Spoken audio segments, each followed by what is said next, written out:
Any questions about any of that stuff? Nope. All right, sweet. We don't have an Anna today. It's an awkward time to not have an Anna because you do have to fight Anna.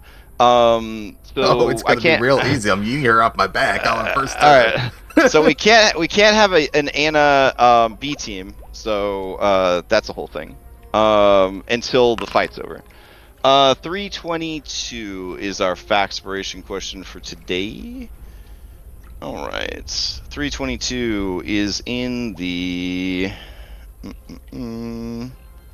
self-assessment category. Yeah. This is. Have you felt the need to pretend you don't need help? If so, why? There you go. Have you felt the need to pretend you don't need help? If so, why? While you think about that question, and again, this is only for your character, not for you as a person. Go ahead and somebody roll d20 to do the recap. Recap time! Oh man, Tiernan signed up for that recap. Excellent. Going once. Going twice. Tiernan Beckett, what happened last time? Alright, last time on Curse of Strahd Daybreak, we started off the session having come up with a plan. We immediately didn't follow that plan. So we had planned on all flying up and then all ambushing the thing. But that's because during the week some of them were like, oh yeah, we've heard there's a baby in there. So instead the plan was all of us except Daniel and then Shane, who flew up above it, parked in front and said, hey yo, let's fight. And it worked. She came out, was standing in the doorway. Daniel was like, now's my time to shine. He did everything that we needed to do all by himself in the matter of like flawless execution. Flawless. Yeah, like, so the reason heists always fail in D&D is you come up with an amazing plan, one roll goes wrong, and then that fucks the whole fight or the whole heist. None of the rolls went wrong. Like, I was waiting for that step to happen and it never did. And it's all thanks to Daniel. So everything with that went flawlessly. He escaped invisible. He had yanked he checked to see if the baby was real. It was in fact not. He yanked the piece that we needed, the stone, out of the tree, and the fucking house died. And then he flew up into the air invisible, and everything went perfect until Baba Saga started summoning shadow gargoyle things, presumably from another area of the Shadowfell. She was very mad at us because of the whole bring back the sun thing. And then they immediately fucked up Shane. But we all realized, hey, like, we have everything we need here. We can't kill her permanently anyway because it's not during her ritual thing. So we're like, I'm a take off. And so we did. After a couple rounds of getting everyone assembled. The unfortunate part is that during this time, Anna was charmed, dominated to be specific, and so she's trying to fuck us up the whole time this is happening. She is on the back of good old Tarakamedes, just fucking whirlwind blade spinning as often as she can. Shane is at this point almost dead. And we're flying off on the back of Tarakamedes, chased by these weird shadow gargoyles, and waiting for Anna to hopefully not kill Shane.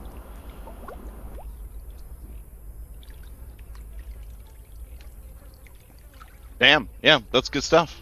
Okay. Go ahead and take your recapspiration.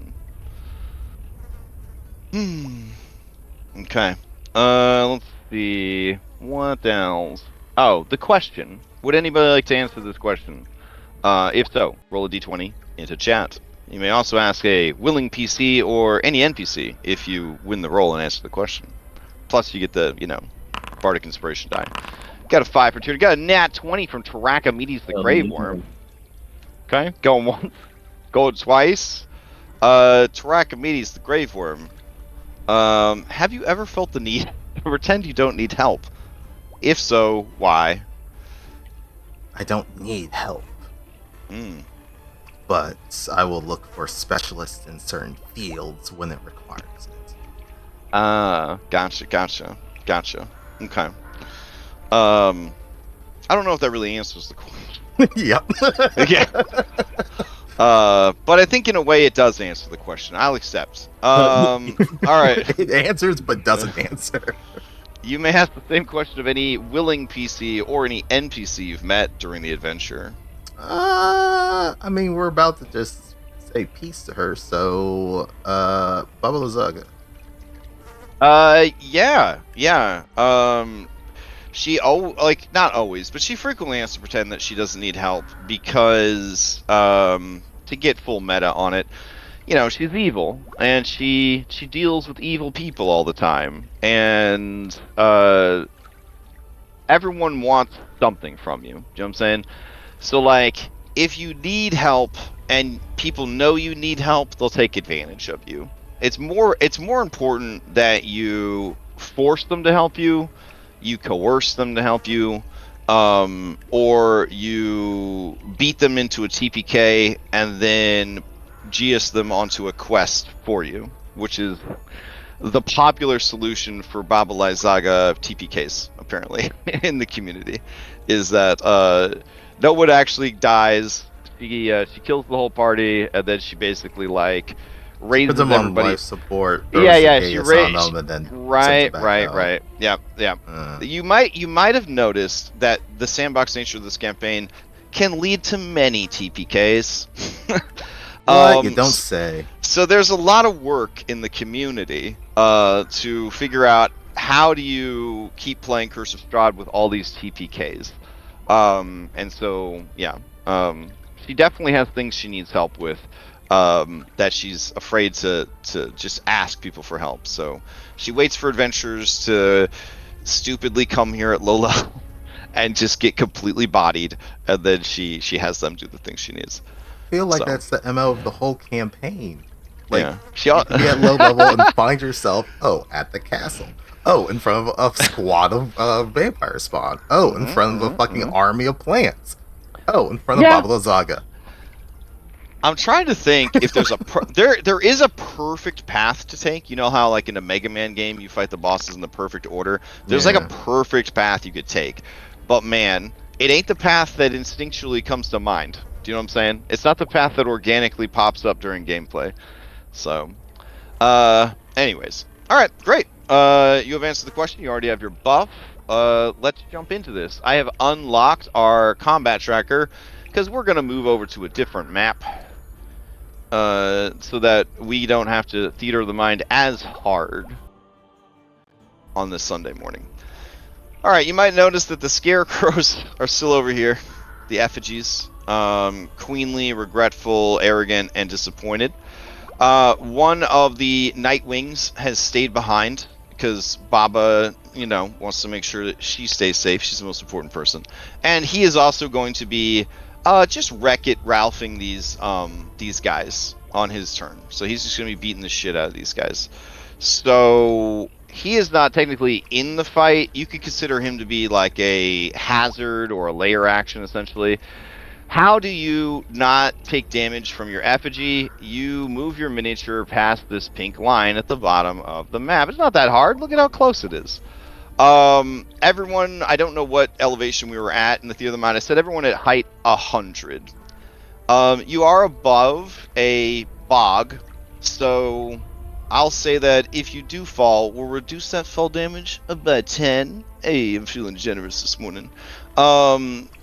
But then, of course, you're in the bog in the middle of Perez in the middle of the night, so that's a whole thing.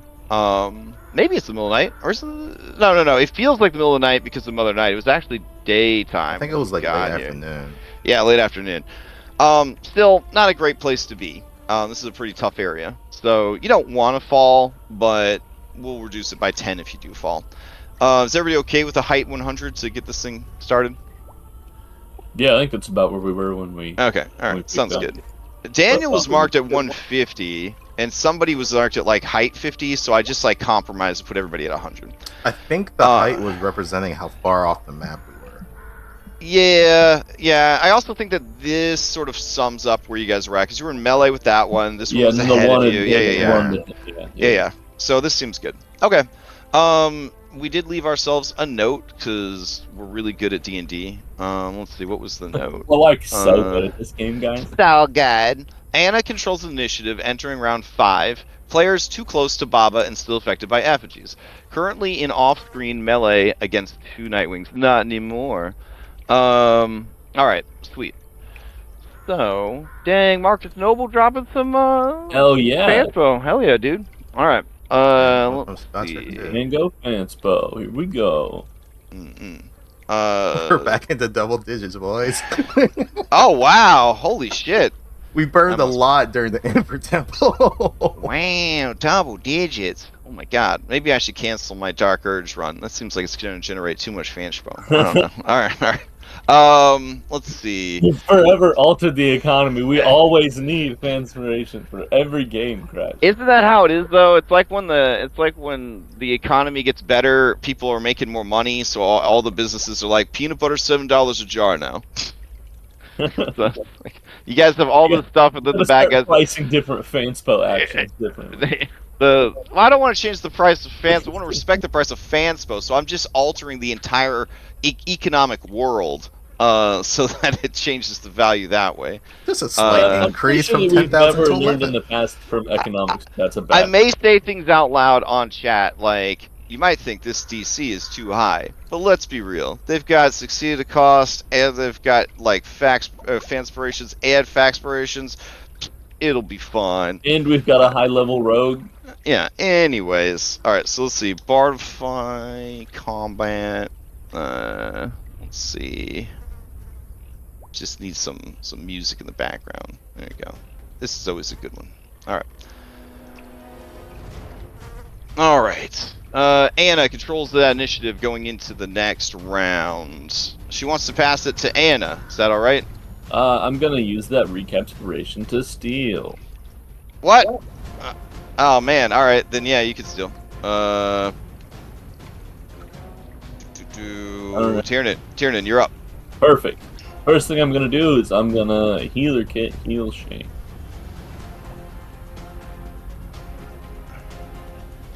As soon as I find the right button.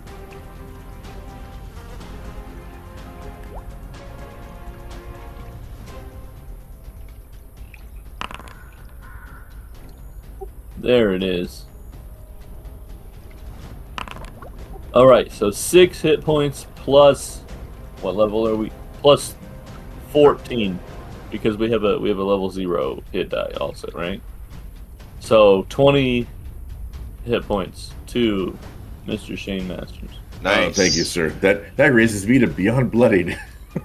Wow. See, you should never be worried. They got your back. They got your back. Have faith. But you know, Shane Masters, speaking of having faith, we're also gonna Battlemaster rally you for 35. Oh dang! Oh, shoot. My hero. Battlemaster Rally is bananas. It really is. But yeah. Also, you're the one that did this. Oh, am I? Okay, sweet.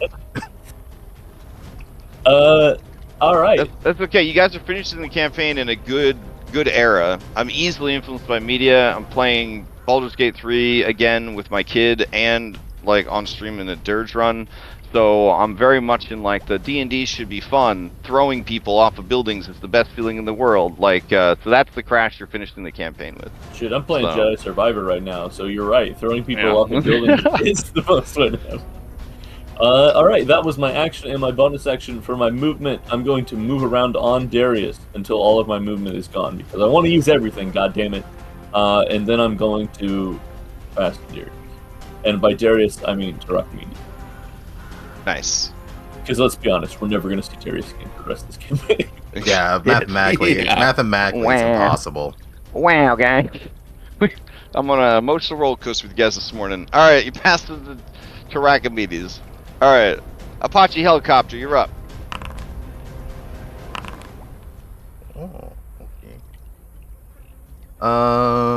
Let me see. Cool. I am not grappled by any of these fuckers.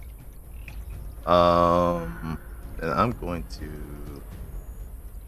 move. I'll move to at least this side of the other one. Well, hold on. He does have his reaction. Yeah. So he's yeah. All right, he's gonna do the bite of curses, but just to grapple. That is a miss. He's trying to hit 21. Oh dang! Well, here's the problem. Anna gave him a flank. So I think what you meant to say is you're not grappled by any of these fuckers yet. Wait a minute. What's They're up? not on opposite sides of him. Yeah, they are. No. We do this all the time for large monsters. We do this all the time for large monsters. Also, she's not considered every space that he's in because she is not mounted on him. She is climbing him. So. Oh, that's true. Yeah. Now you're learning for Pathfinder. It's it's a lot much harder to get the flank. I don't think they'll give it to you if you're in the monster space, but I mean, anyways. All right, what do you got here? Okay. Well, that kind of changes some stuff. Then I guess we're just gonna do a flurry. Man, Carlos, you're not here, so I would yeet Anna off my back, but you can. It's fine. They know the risks of the campaign.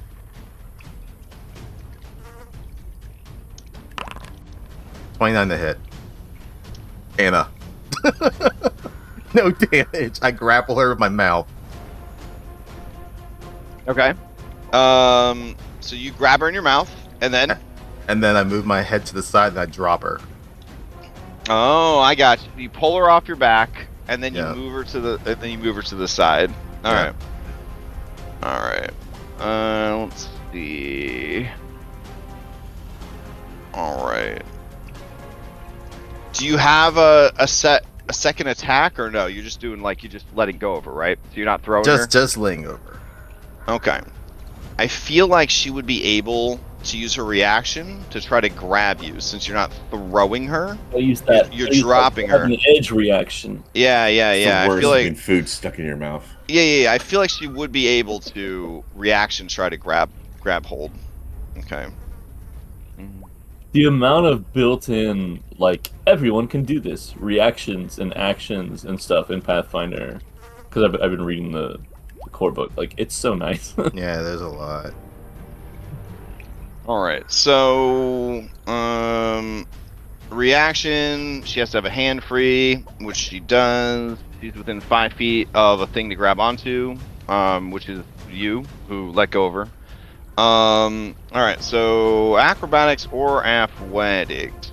Okay, so essentially what I'll be doing is she's just going to try to re-grapple you. Is what's going to happen. So here's athletics. Oh my god, nat 20. Double nat 20s. Jesus Christ. All right, so you go to drop her and nothing happens. She's just holding on to your teeth. It's like trying to with flick an a iron booger. grip. Oh my god. You're persistent.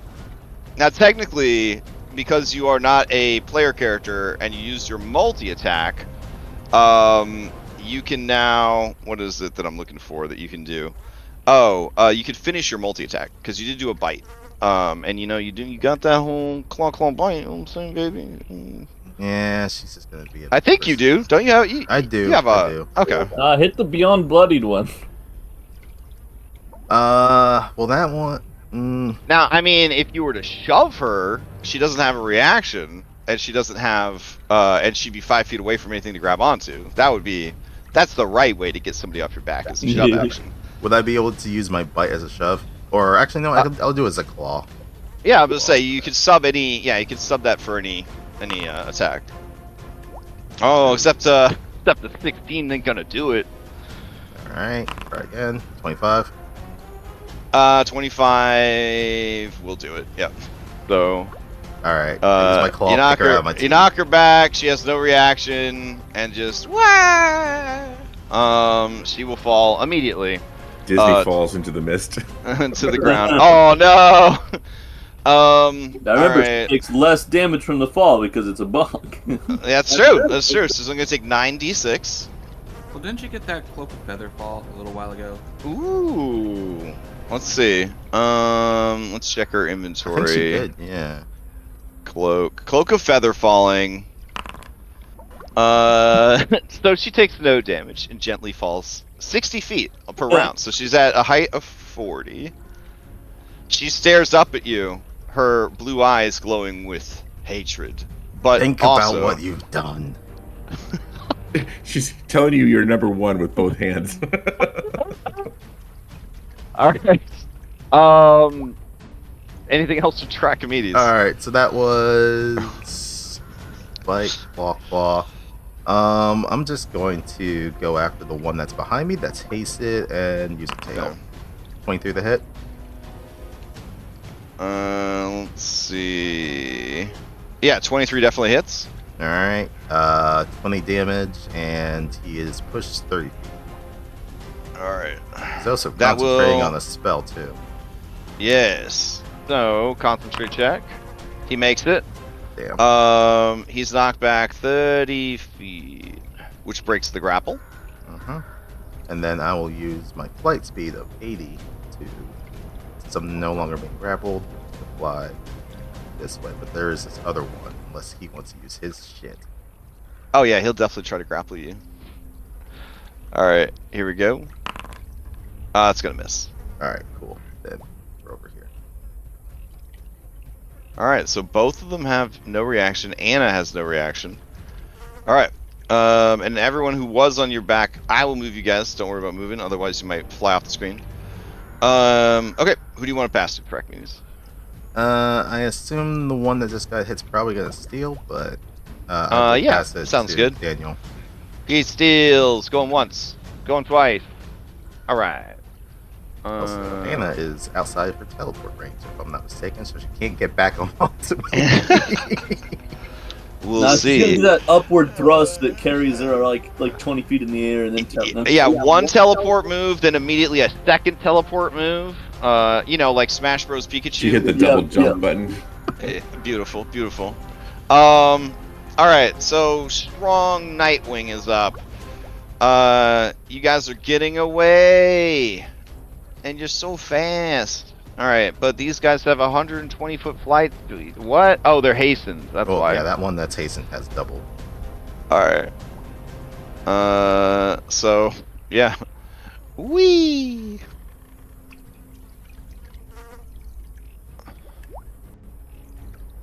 Alright. So as it gets closer, it whirls around. Everybody's doing great for their stuff here. It's already used its Cone of Cold for the day. Hasn't used its Thingy of Death, though. So, Tiernan. First, it's going to target you with its Bite of Curses. Oh! nice. There, hate to see it. I mean, yay, players, they're great. Misfire. A random creature takes any damage this action would have caused. If no damage is involved, they take 1d6 per APL. To determine the creature, have all other creatures within 15 feet of the original creature roll off. That includes the attacker. So Shane, Tarakimedes, and Strong Nightwing, everybody give me a roll. Highest Son is of going a to get bitch. hit. Nick, 18 is pretty good. I believe in you, Strong Nightwing. You can beat it. Oh. Alright, so Tarakimedes, you get hit. Take 22 points of damage. It just says damage, though, so I don't believe you have to make the save against the effect. Okay. Alright. So it is 22 magical piercing damage. Alright, and then it's going to begin casting a spell. Whoopie-doop. Alright, and then Tiernan, it points one of its fingies at you, and you feel your soul being extinguished. Where is it? I got a homebrew Finger of Death NPC edition where if it reduces a player to 0, they turn to a zombie. Because I hate that raw that doesn't happen. All right, give me a Constitution save against 64 points of necrotic damage. Okay, that will make the save. So you would take half. All right, as it tries to draw out your soul and extinguish your life forever, you can visualize vines growing around your heart. Probably not actually happening. Wink. And they seem to like squeeze harder. Your breath catches in your throat, and your body begins to kind of seize up, but you resist the necrotic magic. All right, that is Strong Nightwing's turn. Oh no, Strong Nightwing said I still have a bonus action, and it's like that's true. That's true. What do you want to do with your bonus action? It doesn't. No. All right, that's it. So let's see. Tiernan's already acted. You've already acted. It controls the initiative. Yeah, sure. Let's see. Why does this guy have prone still? It looks like incapacitated. When was he incapacitated? Oh, because his haste. He was hasted. You're aware. His haste wore off, so he's gonna skip his turn. Okay, so that's fine. We'll pass to Tense Nightwing in the back. Tense Nightwing is going to go up to. Let's see. It'll fly over to Regretful. Yeah, it'll go up to Regretful. And it will attack Regretful. Alright, here we go.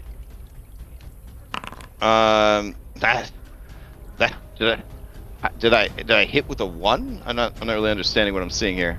I don't think I can hit with a 1. Yeah, that one's always miss.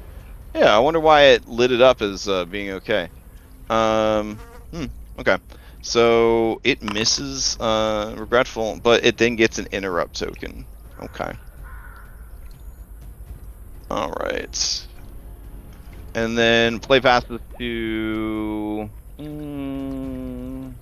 Anna. Alright.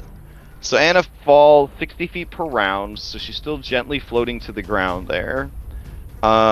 She is going to try to take a real big dick turn, because that's her brand. So let's see. Okay. Alright. Let's see. Echo Avatar. Yep. Cool. What is the distance you can manifest this? 15 feet of you. Okay. And then it can move 30 feet. Oof. That'll only get her 45 feet up. So she wouldn't be able to reach anybody significant. Dang. Okay. And she doesn't have like a double teleport. Dang, guys. Yeah, I guess she'll just land into muck on her feet because she didn't take any damage from the fall. Alright. I guess she'll just look around, try to figure out what she could do to get to you guys. Yeah, you know what? She'll get Dana out. Utility.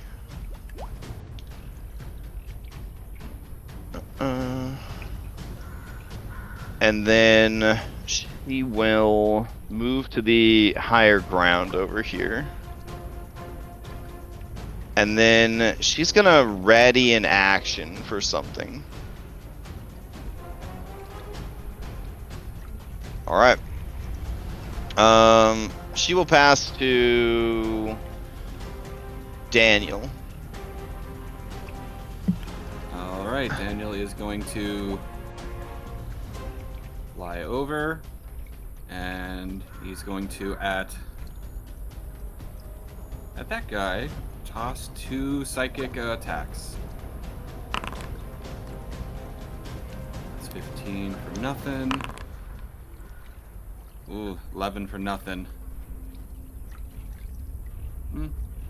He tried. Alright, bonus action, he's going to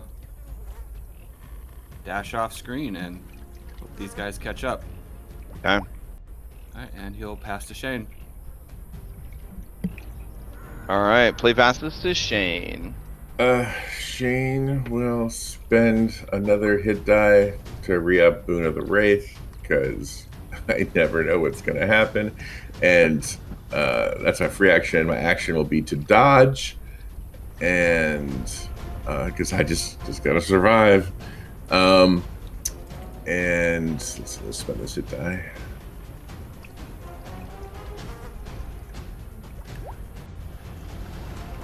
Okay, and bonus action.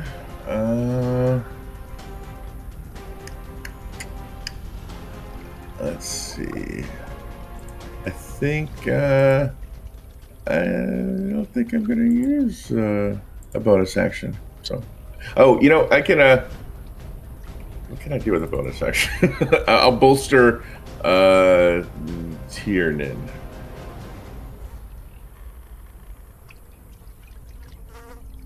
And then that's it. And that's it? Okay. Let's see. It occurs to me that the map should be a little bit darker still, but that the effect here is when you get past this line is where the magical darkness that's being emitted from over her hut seems to kind of fade.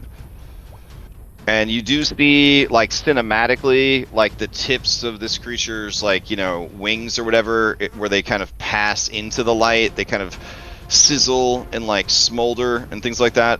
So you get the sense that since you guys lit the beacon and returned the sun to this realm, these creatures will not be able to pursue you past that line either. Alright, so then you're going to pass the evil Nightwing, who is going to miss his turn because of the incapacitate effect from losing his haste. Alright. This guy has blindness. This is a lingering blindness, right? I believe so, yes. Alright, do you remember if that was your breath weapon threat is Constitution? It's Constitution, right? That should be illuminating, and yep, con 21. Okay. Alright, so it is still flying blind, as it were. Okay. Alright. And let's see. Okay, well, seems like everything's fine as we roll into the next round. Those of you with the ability to see in the dark, does anyone able to see these squares over here? No, unfortunately. Oh dang, no one can see what's happening over here. 120 blind sight, but yeah, it's beyond. Okay, you can see Anna down here though. No, actually. I should be able to see her, but I don't. I don't know if it's the elevation difference or weird. Okay. Let's see. So yeah, I can like see out the. Oh well, I guess if I don't click on Taraka meetings, I can see her. Okay. Yeah, that might be taking height into consideration. I don't know. Anyways, you see Anna looking up and over at you guys, and then she turns and she looks this way, and you see her assume a fighting pose as 4 new combatants enter the arena.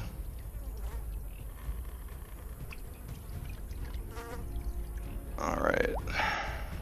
And so we enter round 6 with 4 new unknown threats entering the arena. Alright, let's see. Evil will pass to... let's see. Evil will pass to... Strong. Yeah. Alright, Strong is up. It's in your face with all you guys. It's already used its Finger of Death. It's already used its Cone of Cold. But it do got Unlimited Blight on tap, baby. Let's see. Tiernan getting a little low there. It is going to go ahead and cast Blight at Tiernan. There we go. So go ahead and give me a Constitution save. Holy shit. Alright, so you take half the damage. And then focus fire, since you got the lowest health and seem to be the easiest to hit. It will use its hastened action to use a bite of curses on you. That is going to hit. So I'm going to need you to make a charisma saving throw against a curse-based effect. You are bolstered if that helps. Is this? Oh yeah, this is his first roll he's making. So the bolster would kick that 16 up to a 17, and it would pass. Do you guys see the description of Bite of Curses for what the curse does, or no? I don't think so. No. Mm-mm. Oh, okay. Oh wait, It's no. really- It does say EC 17 or magic item. Is that what Yeah, you're yeah, talking yeah, about? yeah. It basically like destroys the magic item. It drains the magic from a magic item that you're carrying. It's pretty bad. All right. So wow, it's good to see bolster actually do something. So Tiernan, you take the 17 damage, and now you can steal if you'd like. Sure, I'll It steal. was a bamboozle. Tense is going to use its interrupt point if you try. Well, I guess no, because if you steal, you have. Oh no, you're not stealing with a point though. You're stealing because of damage. Yeah. If Oh, I steal, it can still interrupt point away. Yeah. From So it. it's If I gonna. interrupt Yeah, it's point gonna. away from it, Right. mine's All right, already- so it's gonna interrupt and steal, unless somebody wants to pay to with a resource to stop it. But all it's gonna do is just beat up some effigies. It's fine. All right, we'll try to. Didn't do a good job last time. Let's see. Regretful Scarecrow.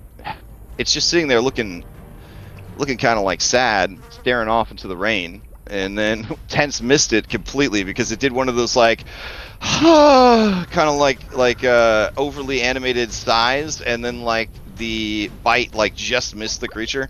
So the bite of curses counts as a melee weapon. Is that true? It's listed Yes. as a melee Yep. weapon attack. All right. It is a melee weapon. Yep.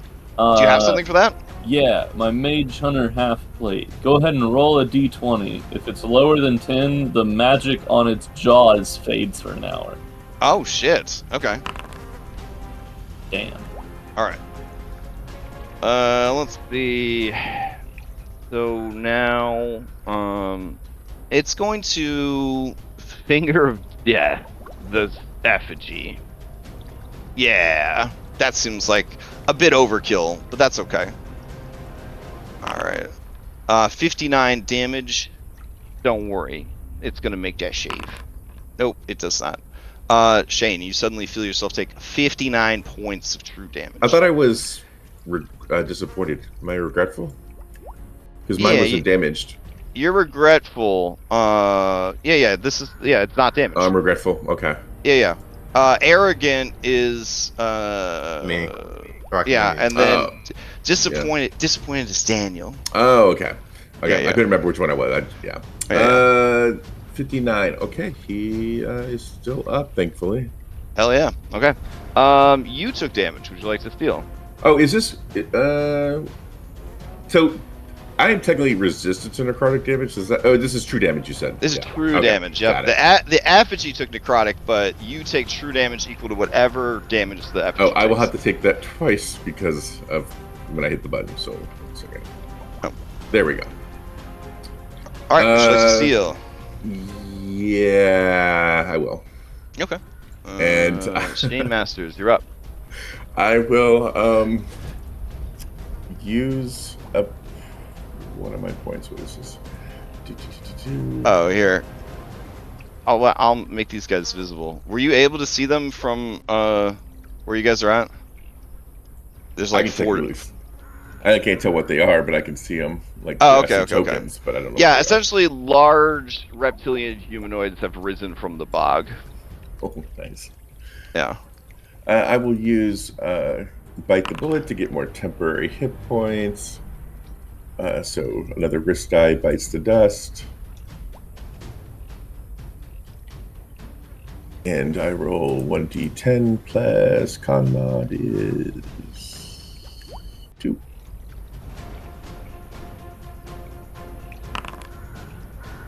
Alright, that's good, that's good.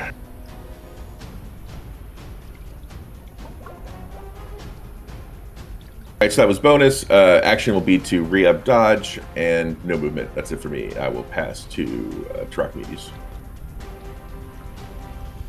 All right. No damage dealt. Nobody took Passing damage. to Trachomedes. All right, Trachomedes, you're up. Okay.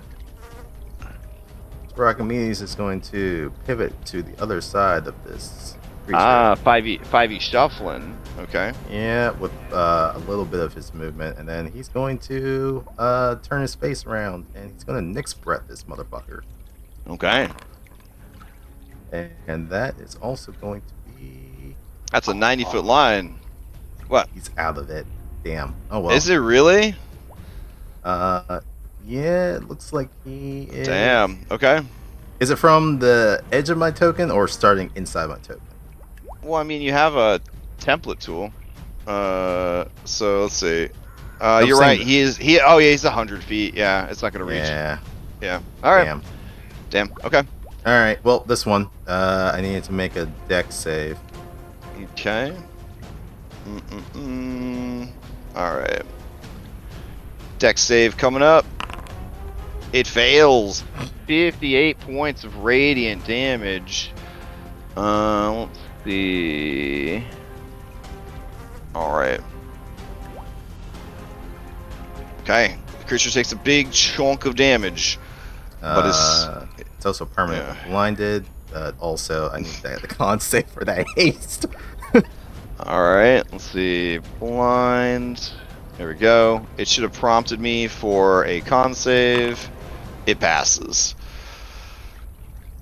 You are realizing as you fight these creatures that these are champions of shadow. So unlike the normal shadow monsters that you deal with that are vulnerable to radiant, these things, like you, are resistant.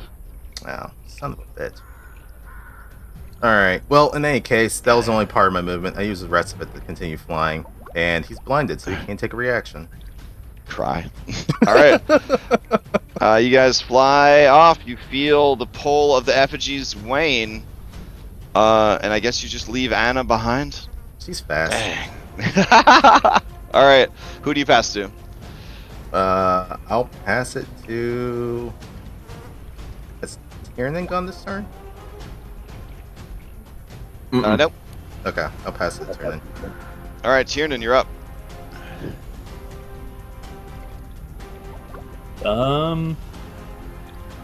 I guess I'll heal myself.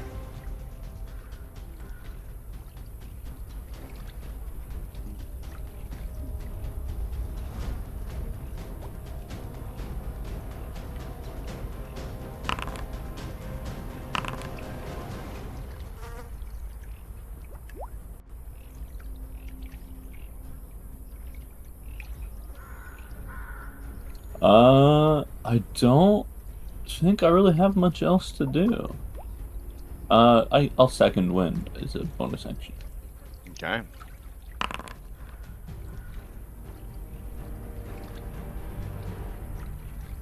And that's me. Okay.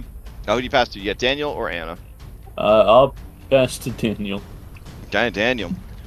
Daniel flew off screen last turn, so he'll continue running parallel. He'll continue running parallel. And Anna, she's probably going to wind up, ruling over these things in the next half hour. I'm not worried. All right. On that note, do you guys want to end combat because they can't pursue you into the light, and just assume that whatever Shane happens would to Anna very happens? much like to end this combat. Okay. All right. I think Tarakimedes will probably fly about 120 if he no longer feels that feeling of being tethered to something, and he'll kind of just land and he'll just look back into the swamp and see what happens. Yeah, He wants her to do the walk of shame. Well, that area is very, very dark. So even from a distance, like you could probably listen to what goes down. But do we know anything That's about fair. the length of this effect on Anna? an Arcana check would tell you more.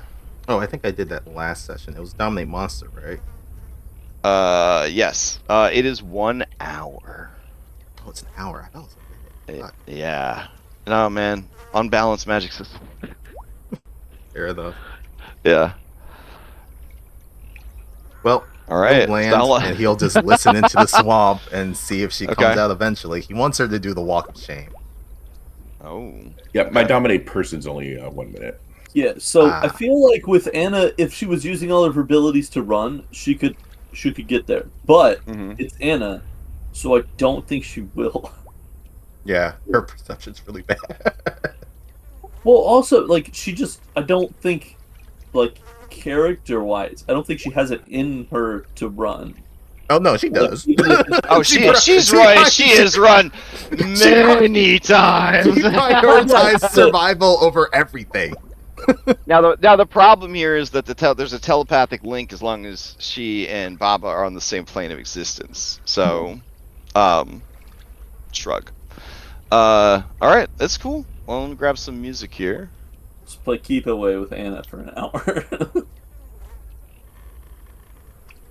Okay. Ruins of Berez. All right. So you guys find a spot to land, and you wait. Mhm. Do you wait the full hour? I'd like How- to take a how- short how long are you rest willing- because I'm missing quite a All bit right. of hit points. All right, I'll advance the clock 10 minutes. I am also going to. Well, actually, no. I already used my heroic short rest for something. I don't know where that came from. I will also point out the sun is going to set in 14 minutes, and then the shadow creatures will no longer be restricted to the area around Baba's hut. Oh. Uh-huh. All right, we can wait 10 minutes, see what happens. If Anna shows up, then she shows up. If not, then All right. we boogie. Okay. I'm curious what we boogie means, but I guess we'll find out. Oh, leave. All right. Let me see. I'll drag party over. Maybe? Oh, I don't have that mod anymore. Cool. All right. So anybody that's taking a short rest, go ahead and let me know. Expend the resources they're going to expend, and then we'll add the debuff to you.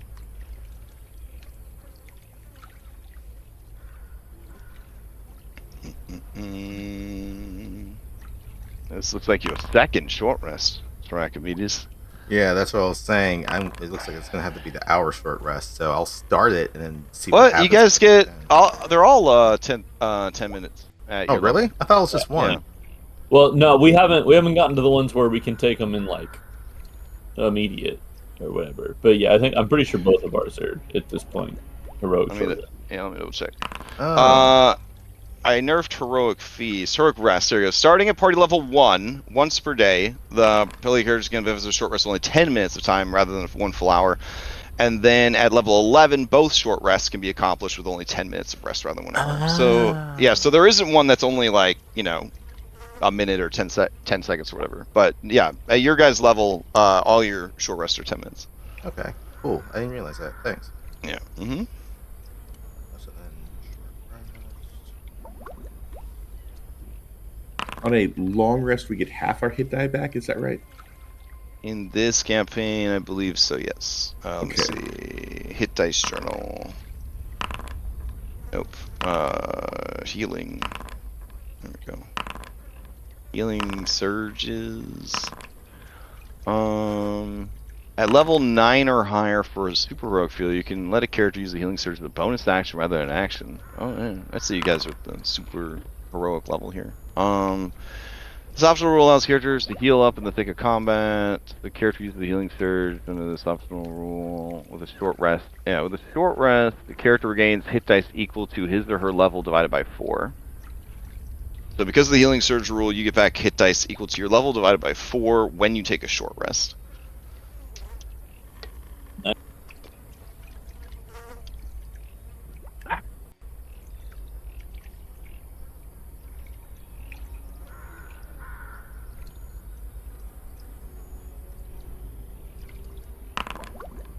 Yeah, I'll risk it. I'll take a short rest then and spend 3 hit die to gain 3 hit die back. So All right. it's a net wash.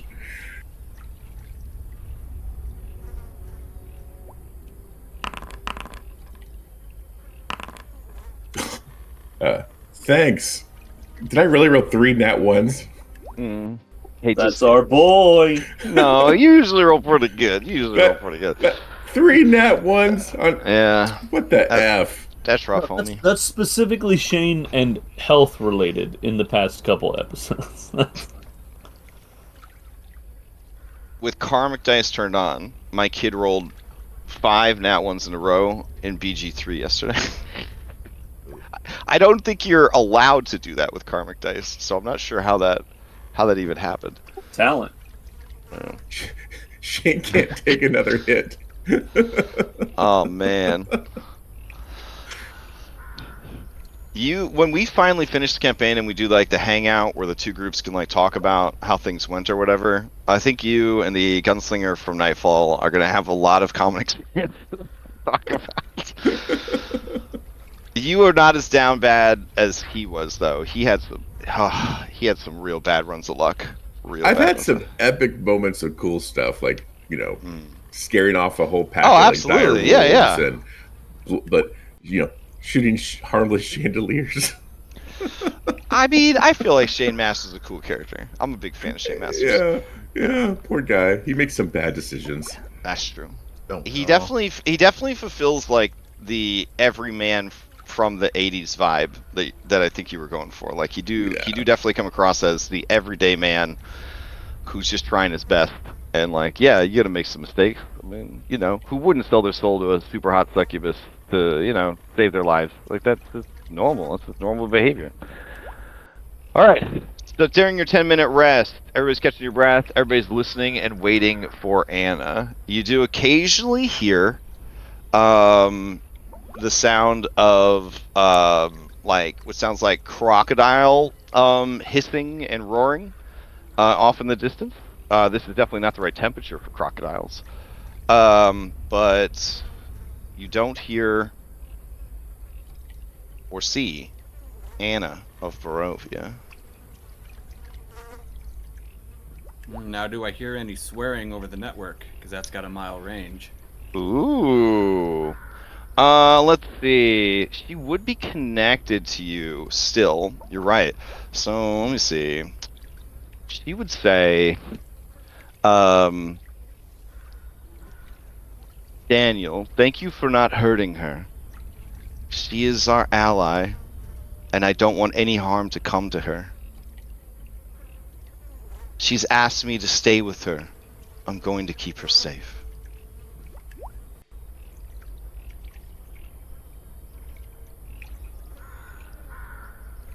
Damn. Anna, that's not a good idea.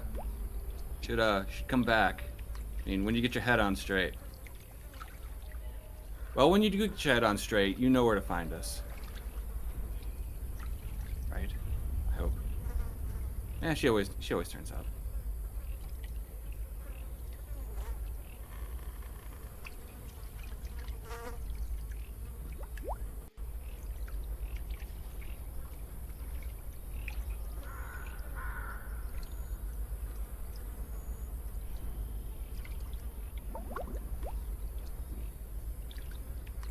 All right.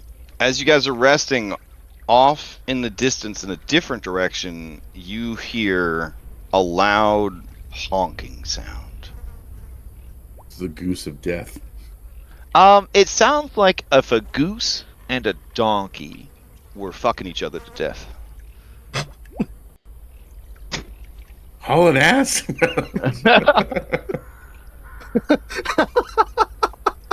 He's been mutated. Yeah. Oh god. All right. I would say you could do a nature check. Sure, I'll take a nature check if anybody wants to make it, based on what they're hearing. Okay.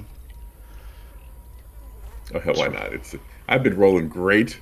Yeah. Okay. Fucking nature not being a goddamn wisdom skill. Yeah, that makes sense, right? Let's see. Hold on.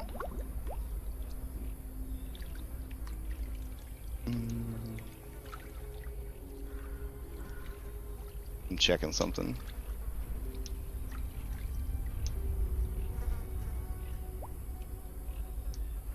All right, man. Strachomedes, it's been a while, but it kind of has hippopotamus tones to it. Slightly has hippopotamus tones to it. It wouldn't be feasible for there to be a hippopotamus in these parts, however. For the monstrosity of a donkey, a hippopotamus, and a goose. So yeah, you do start running the numbers in your head. You could go ahead and give me a history or a arcana check. First, this guy As is a proficient in history. But I'll do arcana. as a follow-up. Okay. You're not 100% on what it could be, but it's obviously you're thinking some kind of chimeric horror. That I was kind of thinking personally. Yeah. Now, Tiernan, you think it's a moose, and Shane, you're not exactly sure what it is, but it ain't no moose. Probably a monster. Just capital M, monster. Yeah. Nothing's right here. I would say that the I'd say all four of you are pretty perceptive, so you would definitely know that this is a massive creature. Probably the same size as Trachomedes. Well, and Tiernan, you would know that the creature is close to your location. Perfect. Yeah. I think maybe we lift off a little bit here. you stay? No, I think we And the sun is getting ready to set. I think we take off. Maybe swoop over that thing, see if you can tell what it is, but I don't think it's something we want to tangle with right now. Okay. You want to fly off in the direction of the honking sounds, which will also take you further from Baba's hut. First, can you take a look at my vertebrae? I think one of them may be cracked. Oh, adorable! Is it like the faxpiration You need a specialist. Yeah. Yeah. Medicine check, right? Okay. DC 15. Yes, you see the issue there, and you take some of the swamp mud, and you make sort of a clay out of it, and you kind of ease it in there, kind of press the bones together. Due to the magical nature of this creature, once everything is kind of back in place, you see it start to mend. Good. And it looks like the injury... Does it have a minimum of 1 day? Well, no. Yeah, it would have been. Yeah, you rolled. It was 1d4. You rolled a 1, and then it reduces it by 1 day when you. Yeah. So it's guaranteed that this is going to fix it. So I'll remove it for you. There you go. Cool. All right. One last thing. I'm gonna do it. Cast Ascending real quick, Sure. and then we can take off.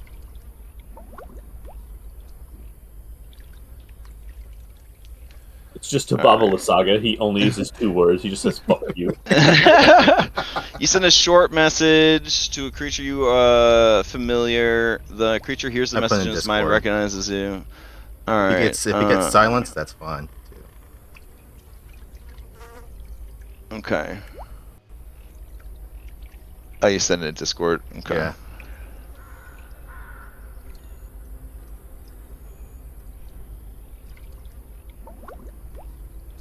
Dang. Okay. There is no reply. All right. Good. Closing the door on that chapter. All right. Take off. Okay. All right. With your keen senses, the four of you see the honking creature below. It is happily munching on some like fetid peat moss kind of growth that's like floating on the surface of the water. Its body mostly submerged. It do sort of look like a brontosaurus, a hippopotamus, and a warthog, all combined into one incredible, fantastical beast. Oh my god, I love it. That looks like something from like first or second edition. It's a second edition monster manual, baby. Love it. Love it. I mean, how often are we All ever going to good. fight those? This is probably the only chance we'll ever have playing D&D. I mean, especially because Crash ain't running even 5e games anymore. Bro. Don't worry. This same monster, they got it over in Pathfinder. Oh, they do? Okay. If we don't fight this here, can we fight this during extra life? Oh, sure, yeah. Okay. It's a guarantee. It's one of my go-to monsters. It's actually been in Extra Life before. Perfect. Okay. Yeah. Well, something to look forward to, I guess. All right, so you leave it in peace for now. Goodbye, sweet prince. We'll see you in 2 weeks. I will say in Pathfinder, it's a bit more heavy metal. Here you go. Oh, shit. Okay, but you're still using that other art, right? Oh yeah, the art that I chose is the only real art for this monster. Perfect. Yeah. Oh, that thing's cool as fuck. Yeah. But if I wasn't just a slave to this adorkable monster art, that is, if you want to adjust your mind's eye theater, that's the creature that you guys see down below. It's much more Barovian appropriate for living in a swamp and all that jazz. Yeah. That's the Barovia variant of the creature. Well, no, but the lore, there is lore behind this creature, so this is actually what it looks like. But if you want, but normally in this age of magic, they look like that. Yeah. Yeah, it was like this when it came to Barovia, but then it morphed into time. Oh man. All right. I guess the question is, fellas, what now? Daniel, do you inform the others of Anna's fate? Yeah, he'll relay that. He's gonna stay. I think she's gonna stay with the witch for now. Hopefully, she comes to her senses. If not, maybe then you should try to convince her to patrol around the edges of Baba's domain, so that when it wears off, she's close to an exit, rather than right next to her.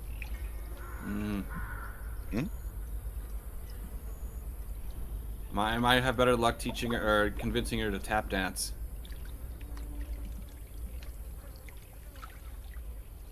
True as that might be, it might at least be worth a shot. Yeah. It will only be temporary. Xanthorus won't be happy to be Baba's slave.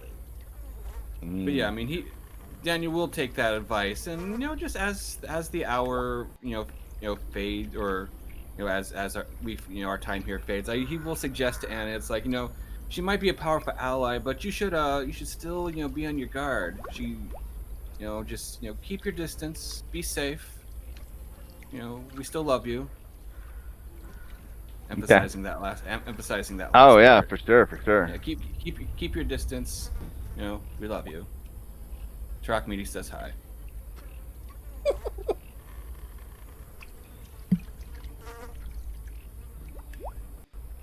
All right.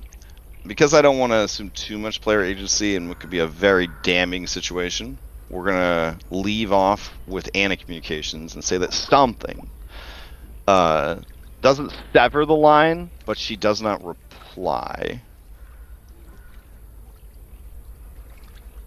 It's a very crowded space in Anna's head right now. Slipping on red, bro. But Daniel, you do sense that she is still alive. She's just not answering or not able to answer. Fair. Okay. We All right. could, I'll take you over to the map. There you go. Next order of business is the fish. Poor fish. Okay, I get that last wine stone at some point. We have it.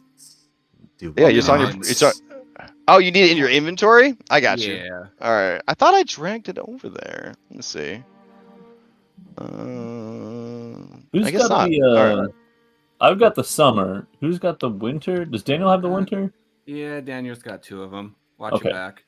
All right, yours is called the Essence of Change because it represents spring and autumn, the transitional seasons. If you guys aren't familiar with that, before we destroyed our planet, we used to have these things called seasons, and they were pretty distinct. There were 4 different ones, depending on where you lived in the world. So this is referencing that phenomenon of there being actual, seasons in the world. There you go. You should have the Essence of Change. It calls out for attunement. Mm-hmm. Do you attune to it? Yeah, he'll tune to it. Hell yeah. All right. Mm-mm-mm. So when you attune to it, you realize that you get a +1 bonus to your dexterity score, no limit. You have access to Druidcraft and Shocking Grass cantrip. So I guess for you this isn't as impressive. You can cast Thunderstep at level 4 once per day with a DC 15, and you have advantage to saves against paralysis. So a very Daniel redundant item. But also a very thematic item for Daniel because it is charged with storms because during those transitional seasons we have a lot of storms. Mm-hmm. Do we want to maybe rest at the megalith? See if Ooh, Anna Daniel, that comes also back? puts you at your maximum amount. No, never mind. You're only at 3 out of 5. Dang, you can get more magic items, bro. All right. Sorry, Shane. Keep going. Oh, if Shane was just gonna advocate for resting somewhere, either here or here, because he's gonna say it's so we can wait for Anna to come back to us, but it's really so he can just rest because he is tired. Ancient Megalith is going to be close. Yeah. Tiernan, you are confident that those of pure heart and who are champions of the land could probably rest inside the circle and be protected from evil, but it would be like the completely fair and balanced spell Tiny Hut where the monsters would just literally wait outside, Right outside. Yeah. for you to have to use the bathroom kind of thing. Whereas Argynvost, if they did come after you, I mean, at least you'd have an army, small force of paladins. Yeah, that's where Tarakimis flies to. Yeah. Is Argon Yeah, I think Argynvost will. Okay. All right. To keep the server running good, I may have archived Argynvost, so we'll theater the minded. All right, so you fly back, you land on the roof, and you see that they have made great gains in the time that you were gone. They are super still now. they have repaired their forge and are repairing their weapons and armor, and some are caring for their horses and as much as you can for skeletal horses, replacing faulty bones and patching them up and stuff like that. But they are actually readying for a true campaign, not an aimless wandering, revenant kind of thing, but like a true battle. All right, so let's see. 5e travel calculator. Let's see. I'm gonna go here. Nope, that's the wrong one. We want Stephanie's. That's the good one. All right. 8 miles fast because you could fly. So it would do take 2 hours to get back to Argynvost. All right. Not as fast as your airplane, I guess. Let's see. It's only so much I can do, man. Right? Okay. Turn on the calendar again. So we have fish and then optional revenge tour goat, right? You teach that goat a lesson.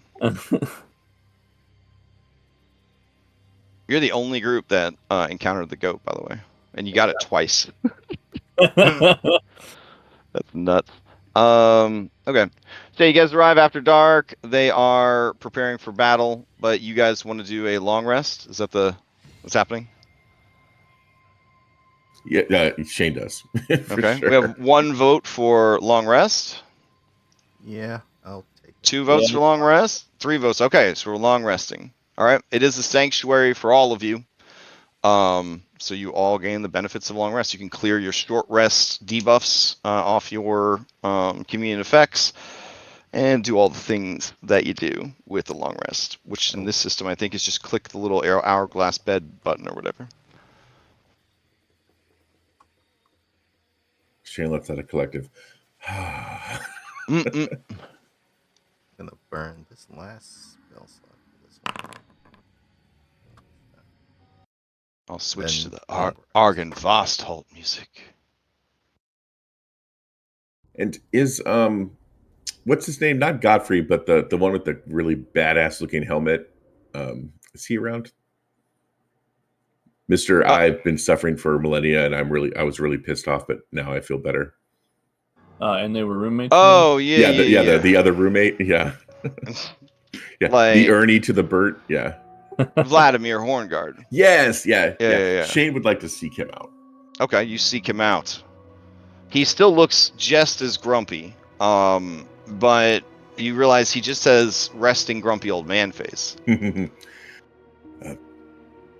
Vladimir, Sir Horngarden, have you a moment? He smiles patiently, which looks weird on his face, and he says, "It would just be Sir Vladimir." Sir Vladimir, you were able to find the light again after so many years of being blinded by rage and darkness. Is it possible for anyone to come back from something like that? He looks very thoughtful, and as a paladin from the olden days, where only lawful good humans could be, he thinks hard and he says,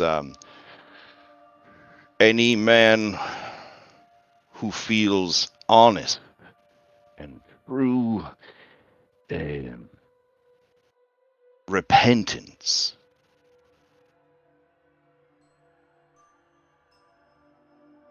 can find salvation, yes. But do you know what it means to repent?" I have been trying to make up for my mistakes for a long time.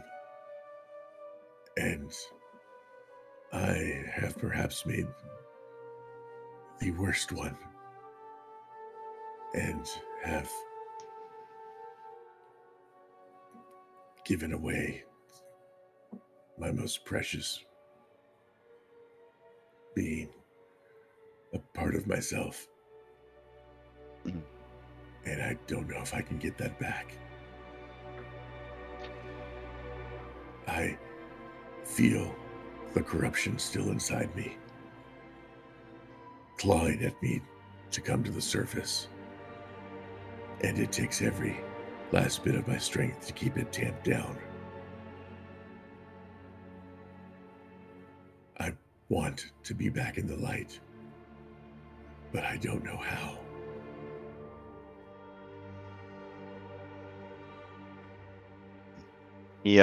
He digests these words, and then he says, "It seems you do understand that to repent is to turn away from the life, the actions, the deed that has put you in sin. It is not enough to feel sorry. Repentance is a campaign, a crusade against yourself and the parts of yourself that have brought you into sin and darkness and evil. For us, we chose to set our oaths aside and to pick up oaths of a darker nature. We may never regain what we have lost. We can only act against our false oath and selfish decisions. Your situation is different. You are a prisoner. No amount of repentance will be enough to escape from the prison you've placed yourself in. Unless you destroy it.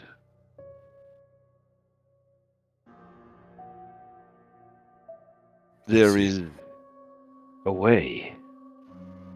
But it would lead you away from our current crusade. It would take you back to that damnable place atop the mountain. It is there that a ritual can be performed that would force the dark power out of your body and back into a prison. If you have already performed such a deed, vampire, it shouldn't be a problem. But depending on how strong her grip is upon you, well, you could be killed in the process. I understand. At this point, I am not afraid of death.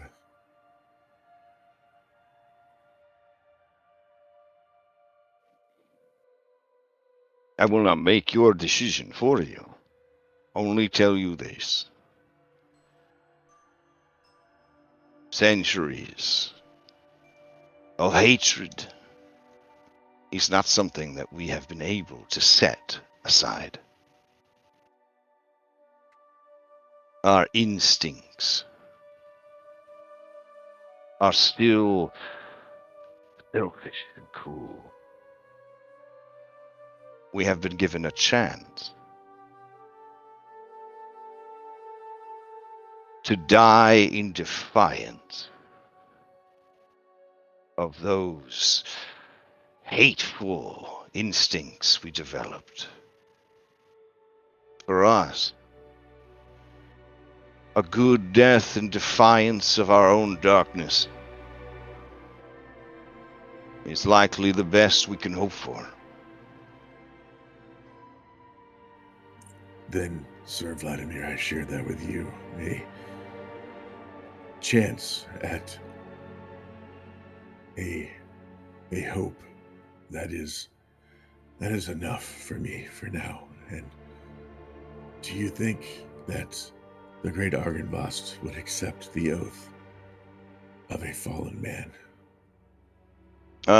He chuckles and he motions to all the revenants in various states of decay who are, preparing for battle, and he says, I think there is a precedent already set for such things. Will you guide me through making such an oath?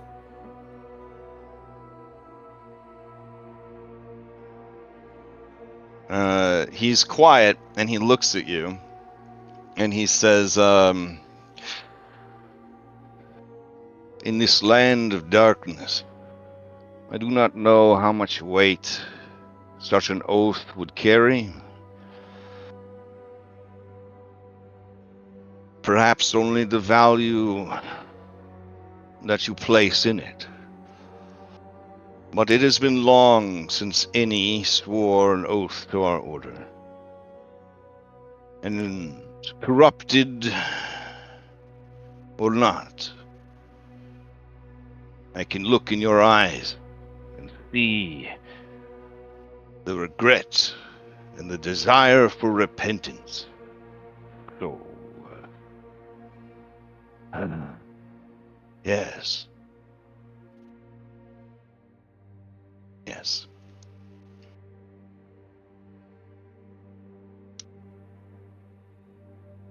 And I think Shane will probably go up to wherever the oath would be made, whether it be down in the chapel or in the where they lit the beacon, like Return of the Skull, or on the highest peak, wherever it would be in the follow Vladimir, and kind of pull out his true silver rapier and hold that out and kneel down and say something like, "Under the eternal gaze of Argynvost, I, Shane Masters, pledge my sword, my soul, and well, he doesn't have a soul, I guess, anymore. My sword and my life, with the valor of the dragon's heart and the purity of its silver flame. I vow to uphold the light in this darkest of places and darkest of times. I will stand against the shadows that encroach upon the lands and upon myself that seek to smother our hope. I will defend the weak, challenge the wicked, and strive for justice as my eternal quest until I draw no more life. This oath binds me to the legacy of Argynvost and its brave knights.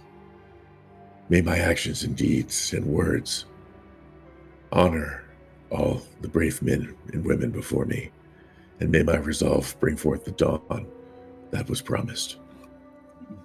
So swear I, Shane Masters, on my life, my honor, and blah, blah, blah, blah, blah. And, kind of finishes the oath. As you are reciting these words, I will need you to give me either a wisdom or charisma saving throw. Oh, no. Okay. He will make a wisdom save. This will be against Shami's spell DC of 25. Oh, no. Because she did not agree to any of this. You're not respecting her consent at all right now. Nope. He is not. Oh, okay. I just need like a 15. Shane, I consent. Argynvost, I consent. Is someone you're forgetting to add?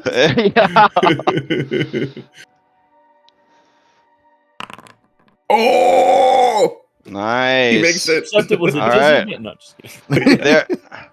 There is at no point a time when your words are interrupted or the flow of your oath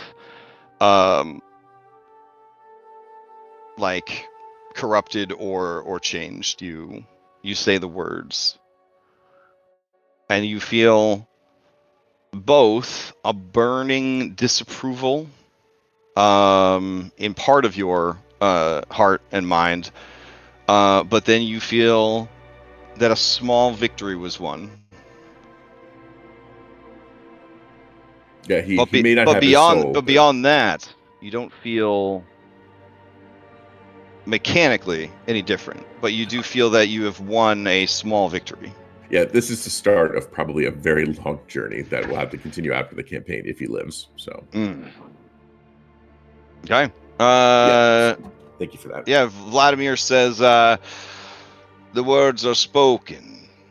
Rise, Knight of Argynvost.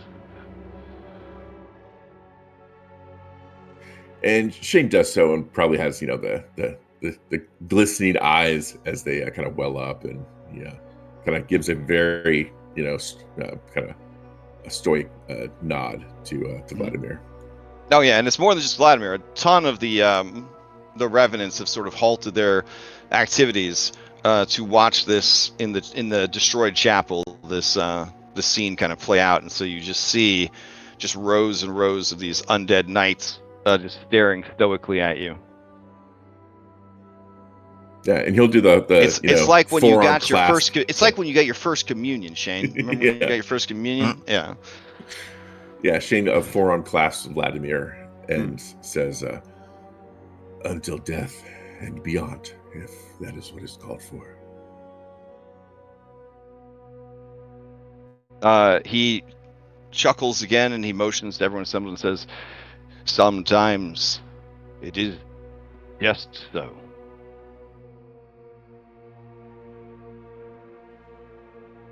And as you look around, you see Sir Godfrey Gwillem kind of give you the bro nod.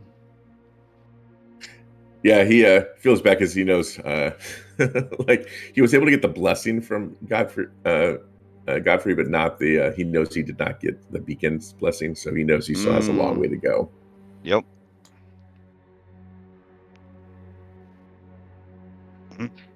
Okay. Do you guys require any more rest? I'm going to advance the clock. Where would Tiernan be at this time? Tiernan would be trying to convince Crash that the art for Vladimir Hornguard's armor definitely looks more like plate than half plate, and so he could be allowed to augment it with the armor they're repairing to make it statistically plate instead. I gotcha. Let's see. That's a pretty strong argument. The problem is that magical armor is very hard to modify and change.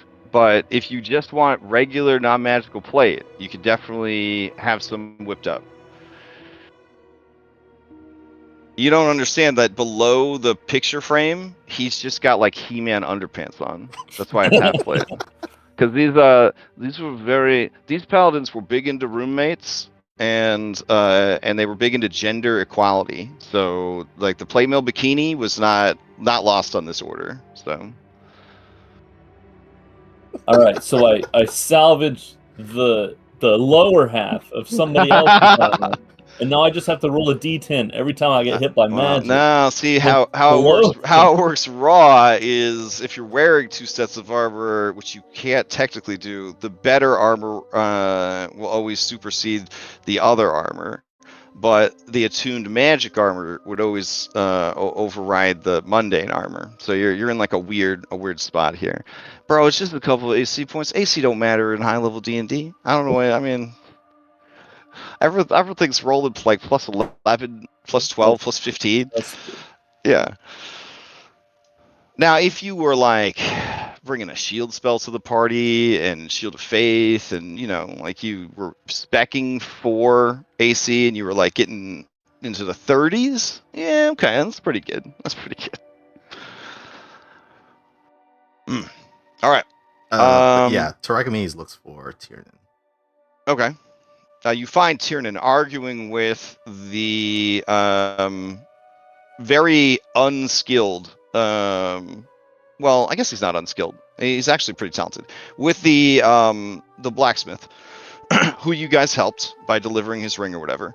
And the blacksmith's trying to explain that, like, if it makes you feel better, you could wear more armor in the places that you don't feel like there's enough armor, but it's not going to change the armor that you're wearing. And so they're having this, like, it's not top heavy. You have these big boots. Maybe pants would make you feel better, and so he finds you a pair of pants to wear.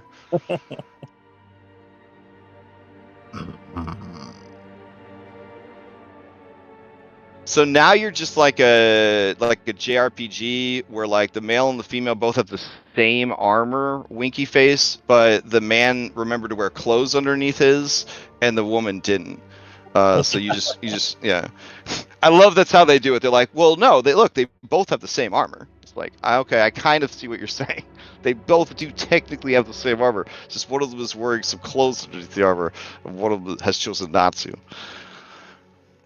I think Tarakames is just watching this scene and it's like, humans are so weird.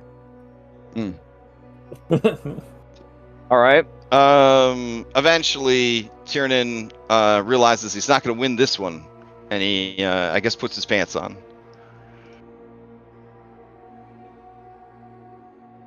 Walk with me, Seeker. Sure. And he'll start going to the outskirts of Argynvoth's Holt. Okay. Yeah, Tiernan will cautiously walk alongside him. Yeah, this is a good place to get executed. Out in the woods. What do you think of our current situation, Seeker?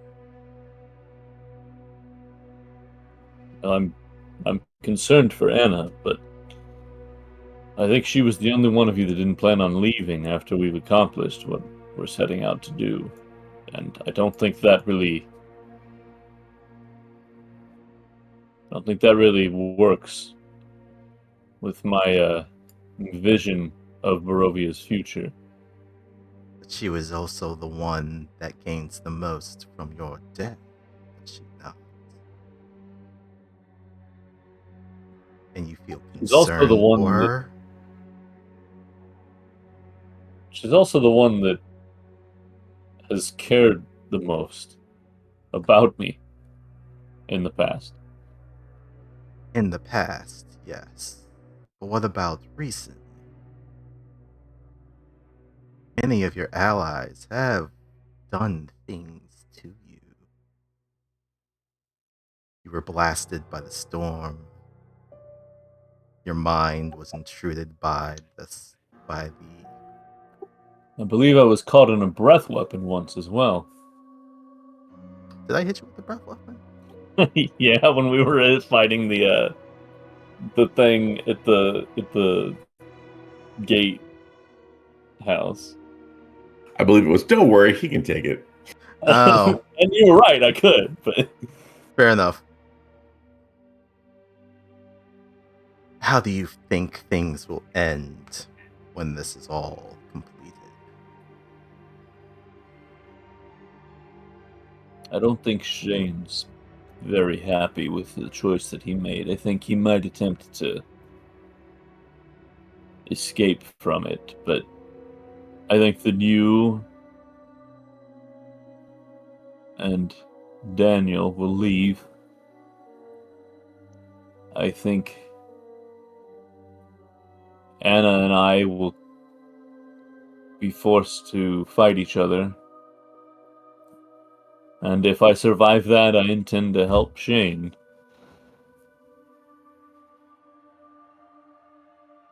But I think otherwise, I think our plan is doable.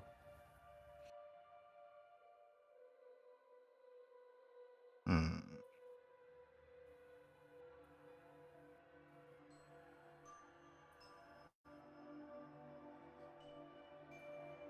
And your current thoughts on the body of your beloved. Where does that lie? I'm afraid that she's gone, but whatever he would do with that body, I don't want him to be able to do.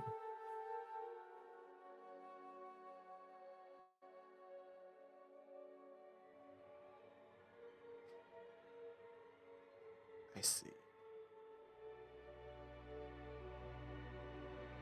Well, as long as you all do not falter, then that is fine. Good talk. And he walks back towards the castle. Oh, hold on. I sent you a message, bro, on Oh. Discord.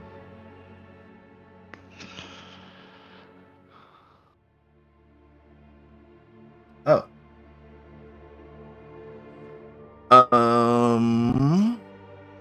He turns, and then his head raises, and he looks around.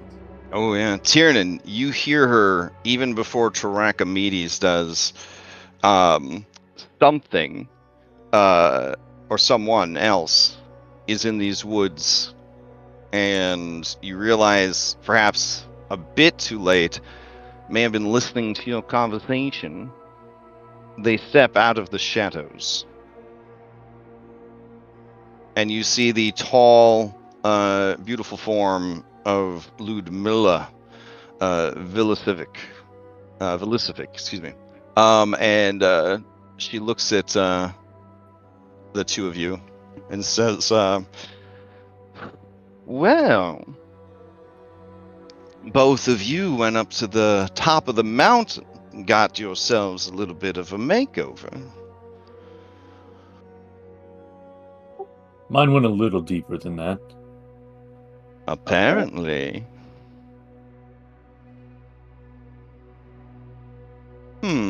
I didn't think anybody could be tossing around that kind of magic outside of our druid.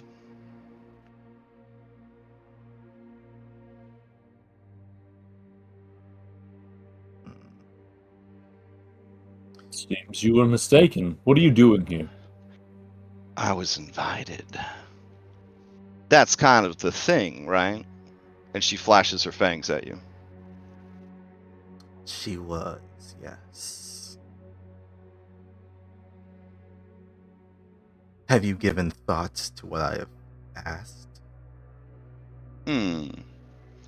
Why don't you refresh me so that our dear seeker knows what you're up to? I want to keep it somewhat transparent, but I don't trust you. I trust Darius King, but I can sense that there's not much of him left. As for the others,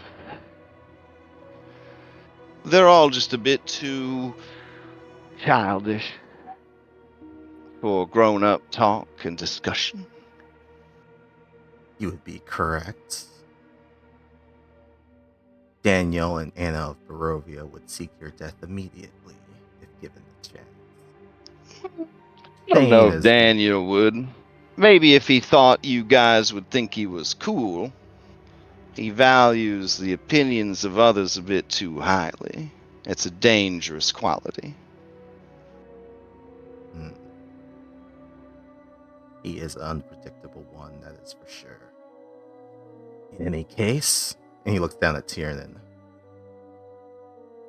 Seeing as the tides have turned against the Lord of Barovia, little by little his defenses are crumbling. I offer to take Ludmilla from this chaos once all is said and done. I would have one less set of fangs against you.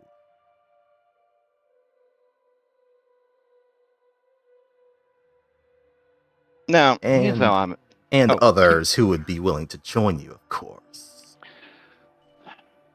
So you see, Tin, and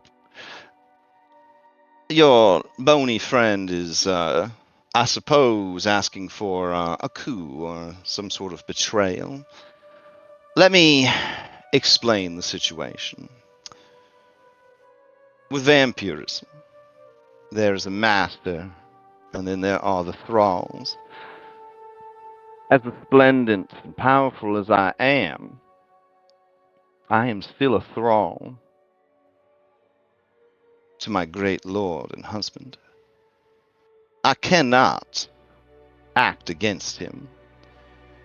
And in this current situation you've placed him in, standing aside would also be a betrayal.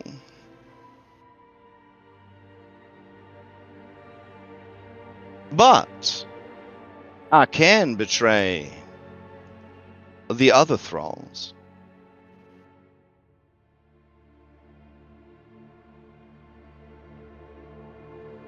I suppose I just need to understand. Why do you want him dead so badly?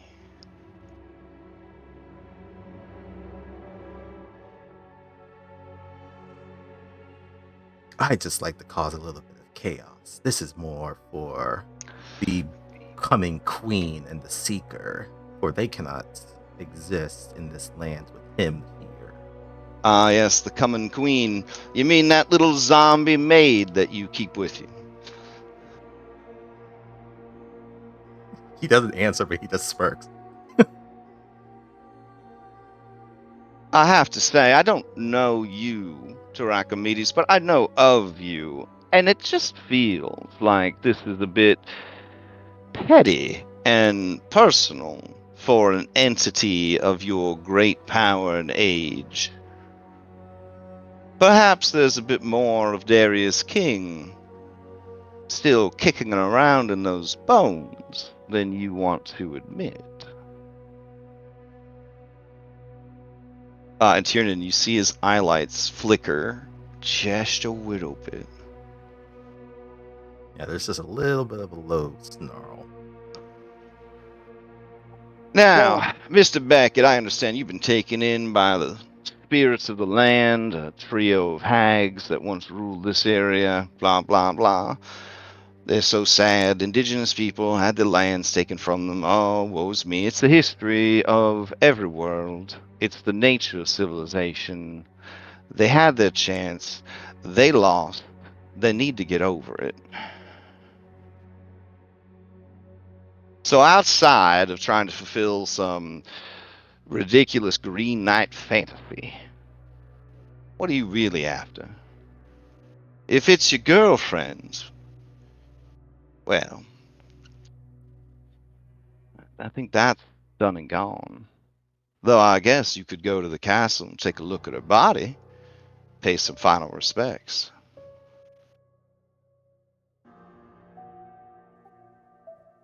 My goal is that everything here is awful, and I want it to not be.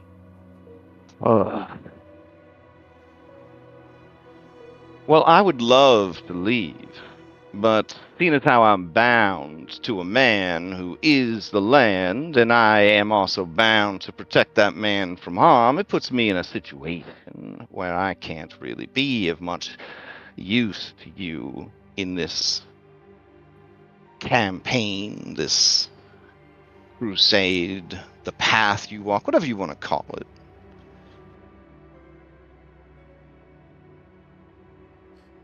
You mentioned that you cannot betray him, but those who also serve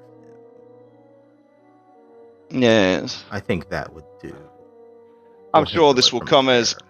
no surprise to you, but the Master gave us explicit orders that we are to serve him faithfully, we are to serve his best interest, and we are to protect him in his times of need, and we are bound by blood to do so. But he made sure to let each and every one of us know that our loyalties were only to him.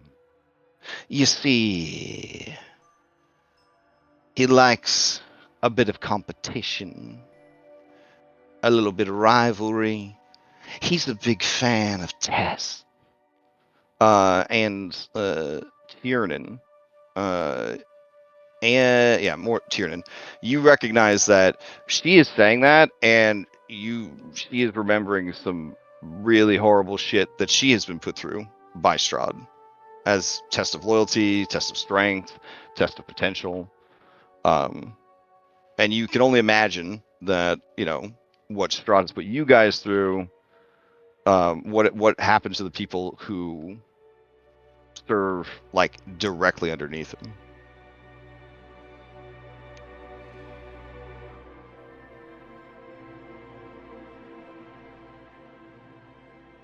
And she says, so let's just say that you actually have some beef with Anastasia. Well then, sure, I can help with that. But I have a price. My price is immunity. I want to walk out the other side of all this.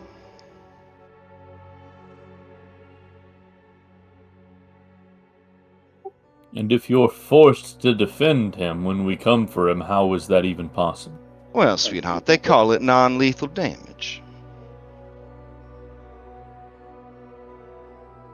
Just don't go blazing me up with daylight or stabbing me in the heart or all them other ridiculous weaknesses that got strapped onto me.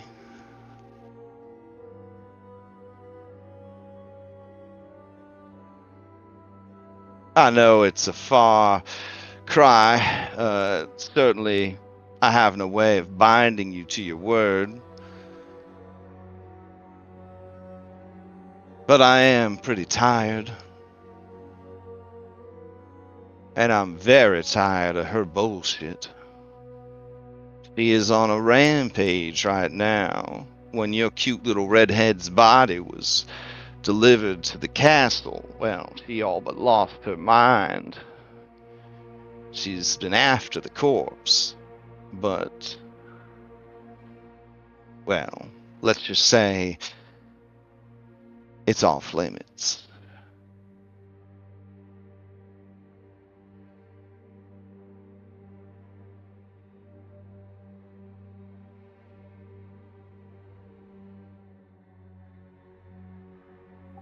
I have no problems with that proposal.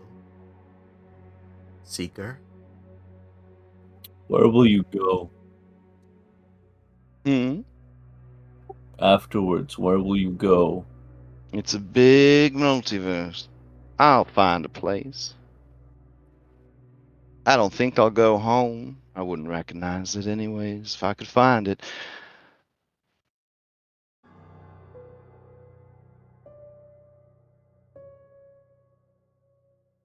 I promise that whatever darkness I bring with me will be a fleeting shadow compared to what.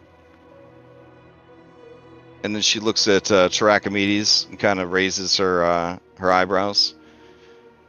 You lot will do.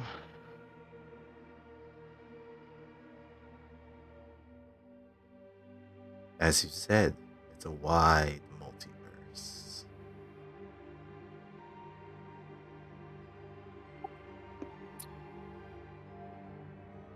After his defeat, and this goes for you as well, Chiracomedes, you'll have a week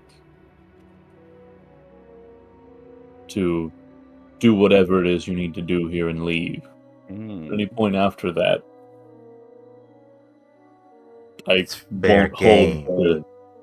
That's awful generous of you, Mr. Seeker. I guess you know that you won't be able to follow us, since you're bound to these lands. I don't want to follow you. As long as you're not here anymore, that's all I care about. That's the right attitude to have. Poking your nose into other worlds' businesses, rising too high above your station, challenging the gods, that's how we all ended up in this predicament in the first place. Them foolish monks and paladins way back. If they had just minded their own business, there wouldn't have been a temple for a sad man in his mid-40s going through a crisis of love and faith to turn to for simple solutions to complicated problems. And said temple wouldn't have been a nuclear reactor for evil to gather. I picked that one up from King. He points to his head. Just so. At some point, it's going to overflow. This is a great example of the toxicity of too much good.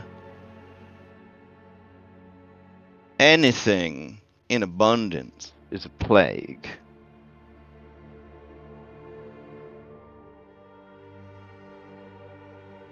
A little advice for you upon your departure. Wherever you go, there will be things there that are anathema to you. Try not to draw too much attention. You won't have some vampire protecting you there.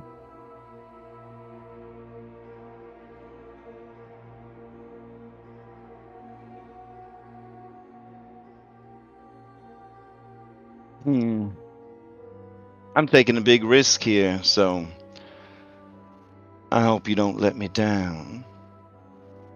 I guess the question is regarding Anastasia. Do you want me to goad her out of the castle?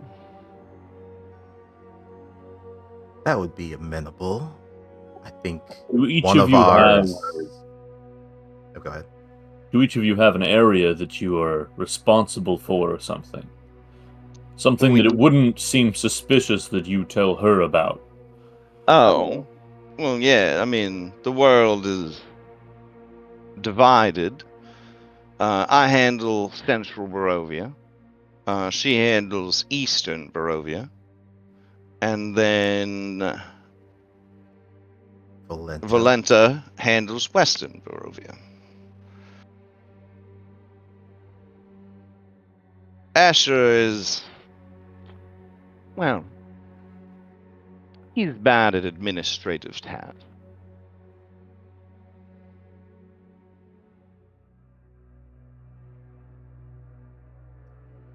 We could say that there's a rampaging bear to the north of the castle. It'd be funny when she runs into the other thing that's in that area too.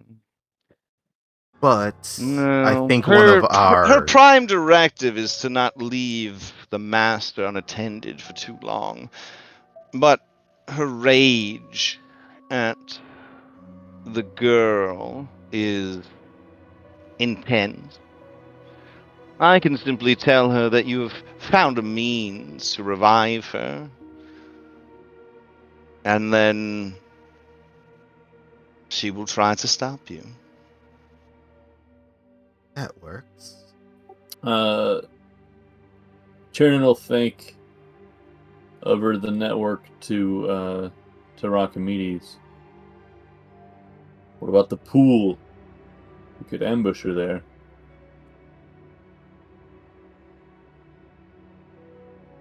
You're talking about the pool in Krezik? Yeah. It does have a certain holy power. It might be believable. Had a connection directly to her. That is a possible location, but that is too close to the abbot. And he, even if he has lost his mind, I don't feel like tinkling with him.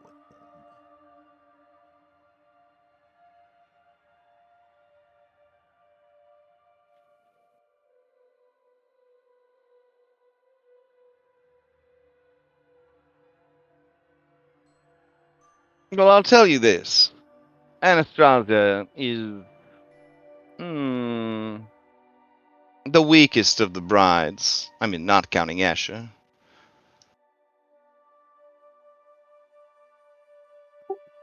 We could convince her that through the power of the Fanes, I'll be able to bring her back.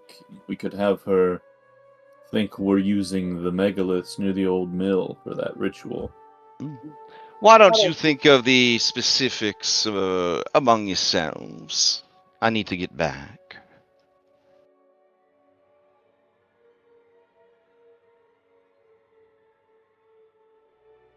Don't stay out too late. I hear the sun can be very painful. Her lip curls in disgust, and she kind of walks off into the shadows.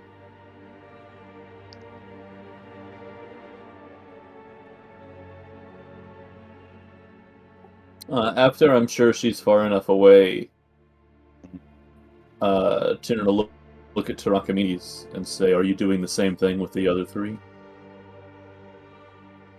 No, just her. Or did you focus on her? She is...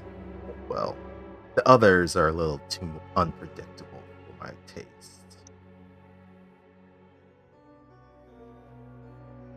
I feel there is at least some reasoning with her.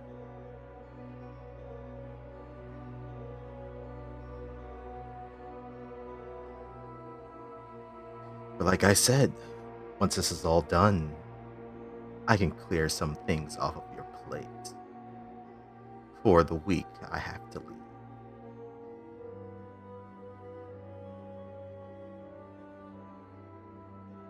leave. And then he'll turn and goes back to Arkham Assault. During all this, what is Daniel up to? Oh shit! Well, Daniel also had plans to go talk to Tiernan, but I figured... Dang, he's a popular guy right now. Well, thing is, I figure if he was doing that at the same time, he'd like turn the corner, see Ludmilla there, and like go back behind the corner and start having a panic attack. Like, yeah. Even though he doesn't have lungs. He like just like he's hyperventilating. He's like is it one of those last great fears he's got left.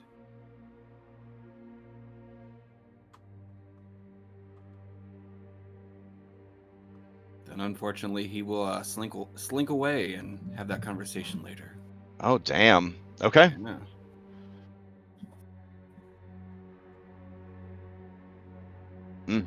All right. So Shane, you're preparing for and pledging to the order. Mhm. Daniel, you asked like, "Oh, you seen Tiernan?" They're like, "Yeah, he was with the bone dragon that went that way. It's not like the bone dragon's good at stealth." And then you fall into the woods. You kind of overhear this conversation, and then you slink away. All right. What now, guys? The fish. Let's gut a fish. Go fishing. All right. You guys wake up early, and you head to fish. You do not hear from Anna. So I don't know what you plan to do about that. I guess that's next week's problem. All right. So it's just the four of you? Wow. Okay. Jeez, guys. All right. I mean, it happens. She came All back right. from death multiple times. Sure. Okay. I think they'll be very happy to be put in another difficult roleplay situation. All right. So your play is to just fly back and forth over the lake until you see the fish. I mean, he'll dive into the water. Come up if nothing. I mean, there's worse things. There's worse things than the fish that live in the lake. Would I have knowledge of that? I mean, that's what the stories and the rumors and myths everybody's been told. Okay. It's also said that the lake is bottomless. It's like the ad for that fish game where it's just a bigger fish and a bigger fish. Okay, maybe I don't dive into the water because that seems a bit crazy then. Well, we had a boat. Oh, okay. I mean, you have one with a 35 perception. Jesus Christ, a 35 passive perception with locate animals. I think you probably could just hover back and forth until you see the fish. Yeah, I got 9 bullets to literally crit fish as I fly over. So. All right. Crit fish. Yeah. Listen. So this fish has Indian inspo for that. This fish. I do not reward for dad jokes because it creates an environment of only dad jokes. That was the Skull and Shackles problem. Yeah. Orpheus. We only do that on Father's Day. I'm just saying Orph does it. He gives inspo for the best pun. Ooh. Yeah, he did. Well, I'm gonna put it out there. He and I have, I think, a distinctly different brand. So I'm gonna go in that direction. Okay. Baby GM because he babies everybody. His game is a good game to play after. Seriously, after Curse of Strahd, play in an Orph game so that you can have your heart healed and you can learn to trust again and learn to laugh again and learn to have fun again. Yeah, he does make the rainbows appear in the sky. Yeah. Like he's a very fun DM. If you like having fun, I guess he's a great DM. I wish the rhyme was on Monday and not Friday for me.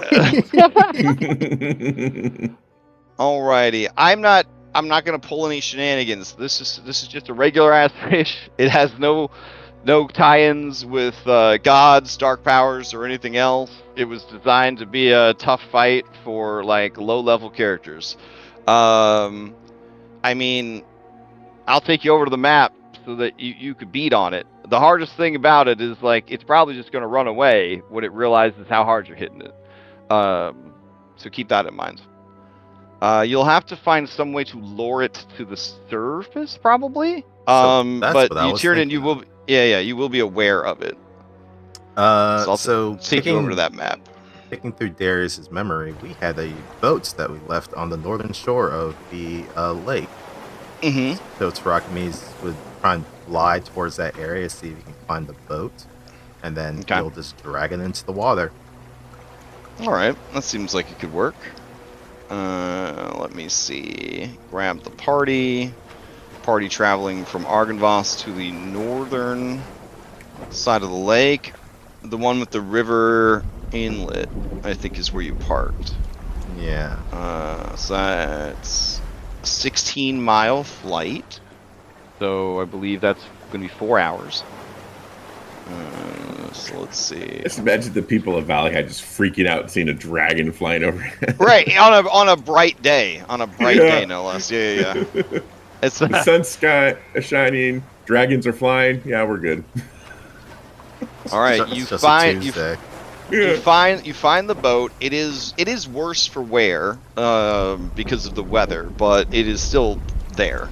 No one has stolen the boat. Okay. Yeah. He just drags it into the water and just kind of pushes it along the way, and it's gonna use it as bait. Okay, so you're gonna have it on like a string. You're like you're tugging a little boat behind you as you fly. Yeah. Are you gonna be high enough that you wouldn't be noticed? Because keep in mind, the lake was the hunting grounds of the rock, and so the rock is still alive technically. Anything that's lived to be the size of this fish would probably have learned to avoid the shadowy silhouettes of flying creatures, etc., etc.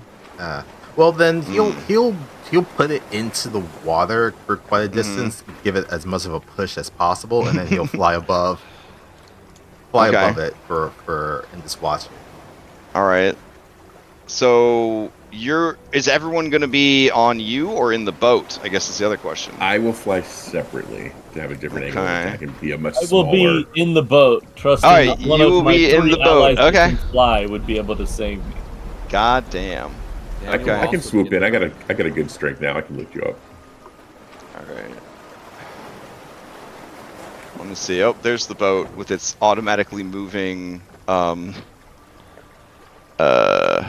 What is it? Paddles. Is that built onto the map? Let me see. And I will intentionally be oaring loudly. Oaring loudly. Splash, splash, splash, splash. Okay, got you. Start singing. Knocking that paddle flat on the water. Making All right, as let much me- noise as possible. Let me see if I could find the Start boat singing here. a sea shanty. I am rocking the boat, baby. I'm not tipping the boat over, however. All Who right. flipped this kayak? Let's see. Where did we stick the boats? In the vehicles folder, probably. That sounds right. All right. Let's see. Vehicles. Boat static. Yeah, sure. There we go. Okay. So there's something fun you can do now. I don't know if it'll work or not. I'll check. But It's a much I smaller think boat than last time. does this work here? Oh no, I don't have rideable installed. Okay. There's a mod that actually works to let people ride in vehicles that are tiled. Pretty cool. All right, we probably won't need it for this though. All right, Tiernan, there you are. Daniel, you in the boat also? Right. Okay, so Shane's flying above. Tarakamidis 80. Okay, so Tiernan. Tarakamidis casting a hellacious shadow on the water.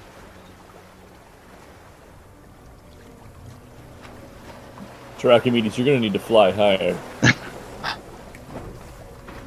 Goes up to 160. You're Okay. a big boy. I'm Oh sorry. no, yeah, no, you still see it, yeah. Goes up to 320. Okay, it seems like it's not too bad now. It's not too bad now. All right, well, this is gonna be part of this combat. That's not true. You can stop flying. You could be here. Yeah, you just fall 500 Just dive feet. bombs 4 Yeah. rounds. That's how the rock. That's how the rock does it. That is true. Yeah, I could take it. Okay, so going up higher. No, I'm saying like I'll Oh.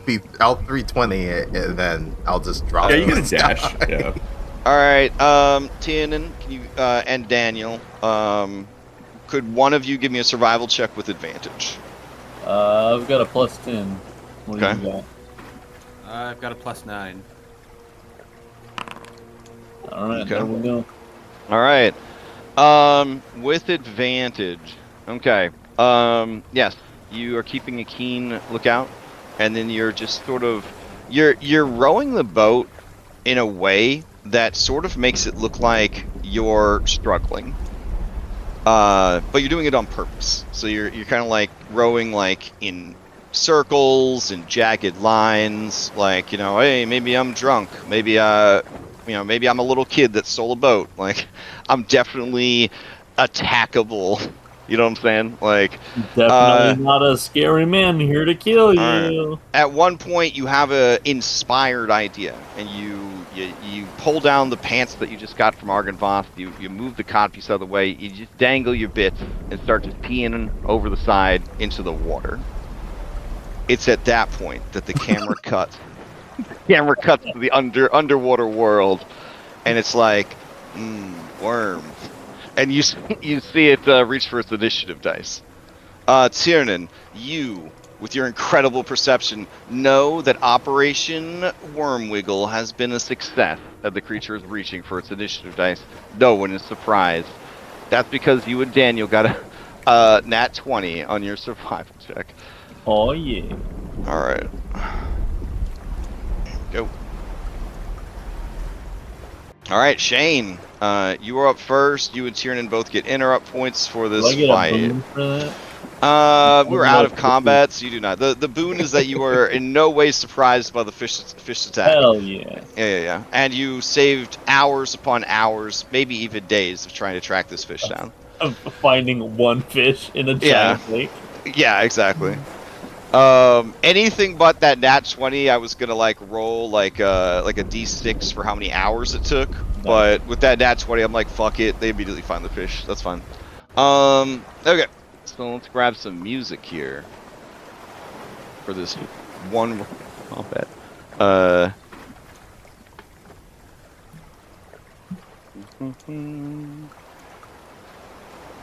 Is there one for like big game fishing music? So that's a video game, right? Pro Bass. Here we go. Pro Bass game music extended. 10 hours. That's how much they love this track. Let's see. Pro Bass Challenge extended. This is the home screen. Hold on. Is this what fishermen want? Is this the music that fishermen who play Mark Davis Pro Bass Challenge on the PlayStation 2? Is this what they were after? Hold on. I mean, apparently. Alright. I thought it'd be like Jelly Roll or something. Alright. Let's see. Pro Bass Fishing 2023 Calm. No, we're intense.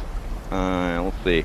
Mega Man and Bass. Oh, is this like a Mega Man fishing game? I know it's based. I'm just being stupid. Let's see.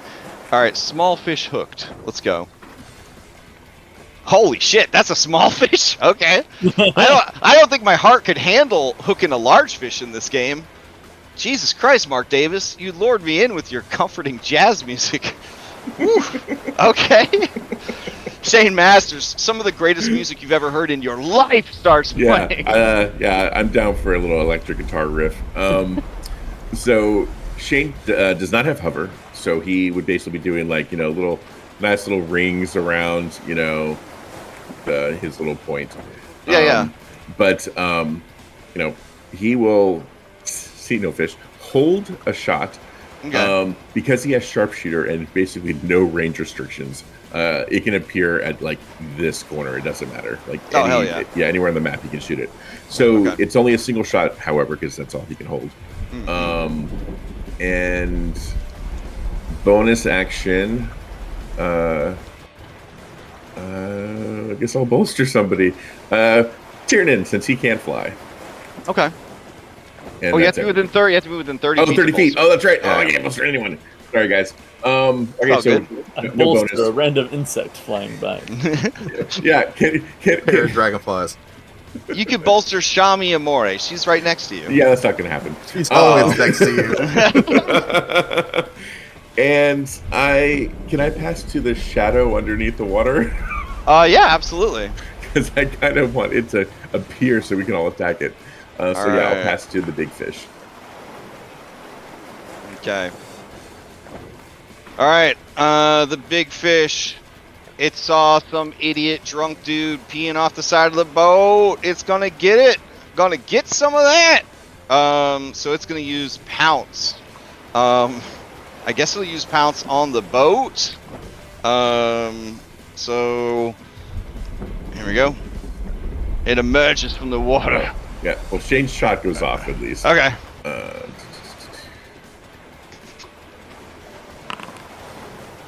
Oh. 17 is going to hit. Not bad I for believe. a 5. Let's see. Yeah. Well, That's that- gonna hit. All right, so that's just 18 normal piercing. Okay. Nothing special. All right. It will use its reaction for hard scales to reduce the damage by 12. Oh, damn. And I'm gonna use my reaction to Battlemaster Brace. Oh, okay. Nice.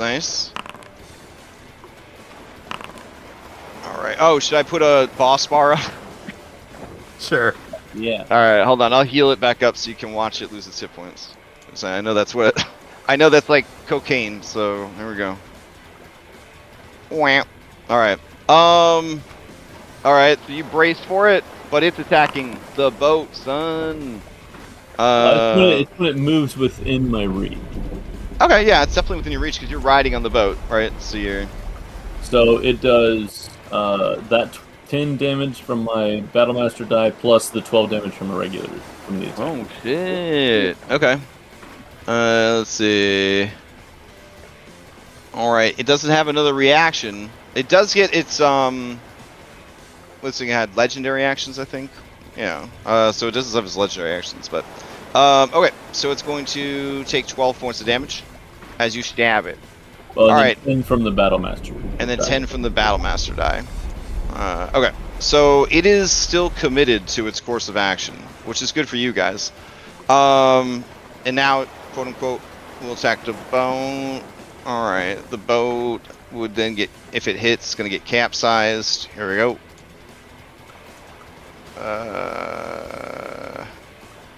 Hold on.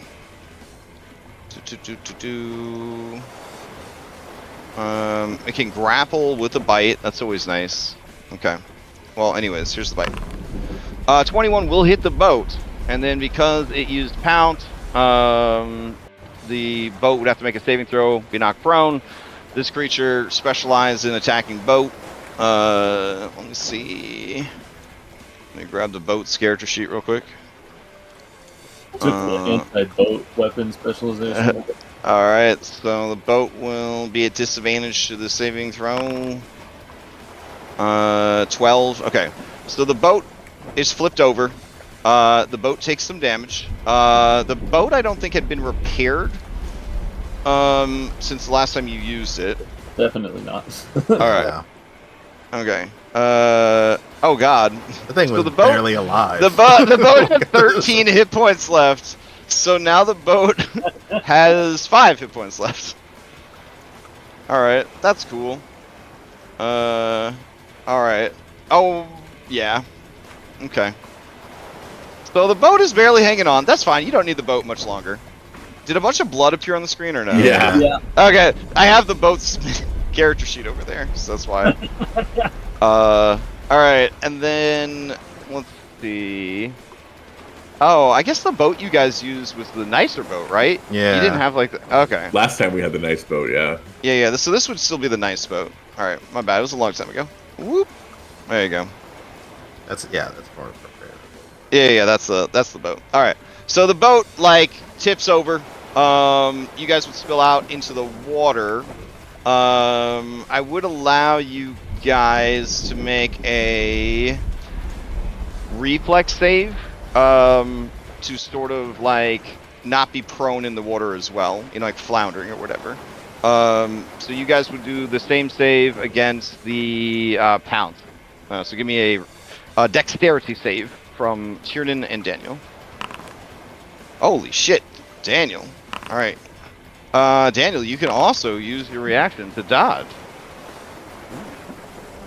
All right, nice. Tiernan, you don't make the save, so you are prone in the water, aka floundering. All right, wonderful, wonderful.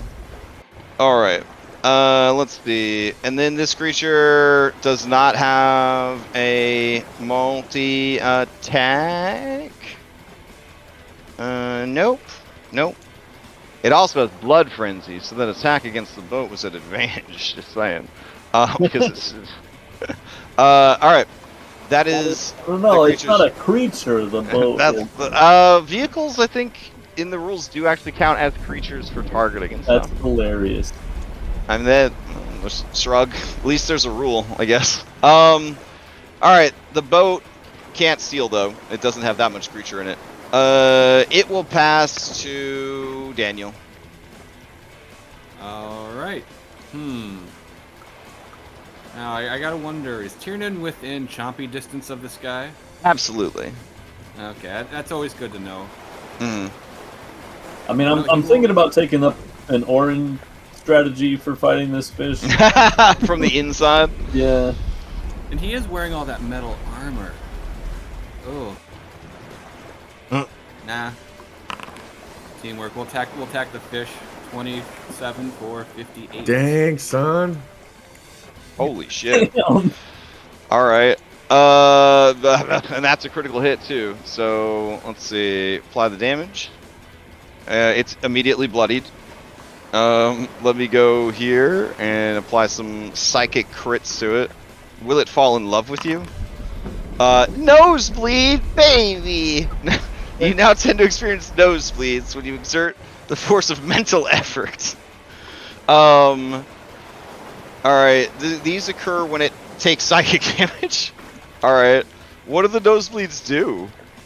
So it looks like I rolled this. So it looks like I rolled a 6. Yeah, yeah. It takes psychic damage. We took 12 psychic damage on top. You tend Right? to exert. No, it says the nosebleeds will occur when, and then this is what's going to cause nosebleeds in the future. Oh, those are all the doesn't say what- options. Oh, no. Yeah, Oh, those are the shit. different ways. So for the rest of his life, anytime it takes psychic damage, it's going He's to gonna get a get a nosebleed. nosebleed. Oh shit. Well, sucks for that thing. Because Okay. 25 for just 6 this time. All right, hold on. It doesn't have its reaction back either, so it can't use triggered ability cornered. So it takes 630 more damage. Just no, 6. just 6, no sneak attack. Oh, no sneak attack. Okay. All right. Okay. That's back to me. And then it's nosebleed. Yeah, now its nose is bleeding. All right. It's not water you're swimming in anymore. Too. I hope this nosebleed doesn't attract bigger, angrier predators. We're just gonna go 30 feet up in the air and pass to Tiernan. All right, Tiernan, as Nope. it is passed to you, the creature's going to use the legendary action to bite you. All right. All right, here we go.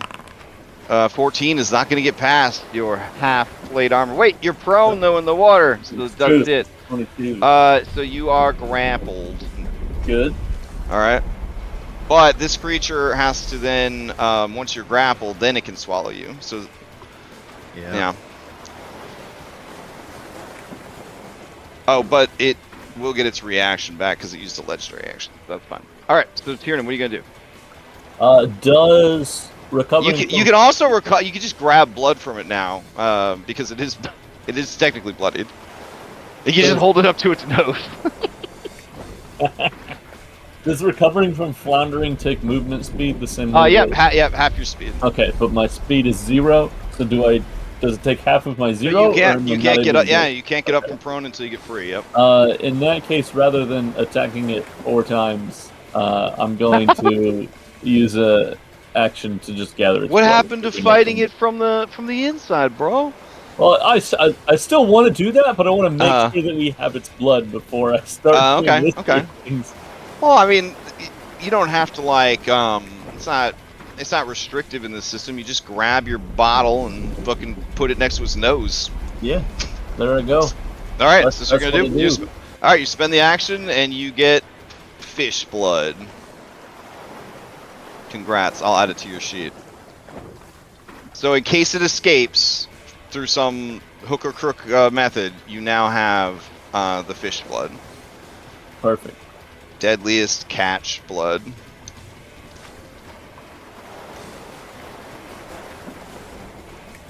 Now, Anna isn't the one carrying around all of your stuff, right? She's the one that was carrying around the duplicates of it, but we've gathered twice from each one, so Okay. I have one also. All right. Nice. Okay. Then you have a bonus action still, and no movement.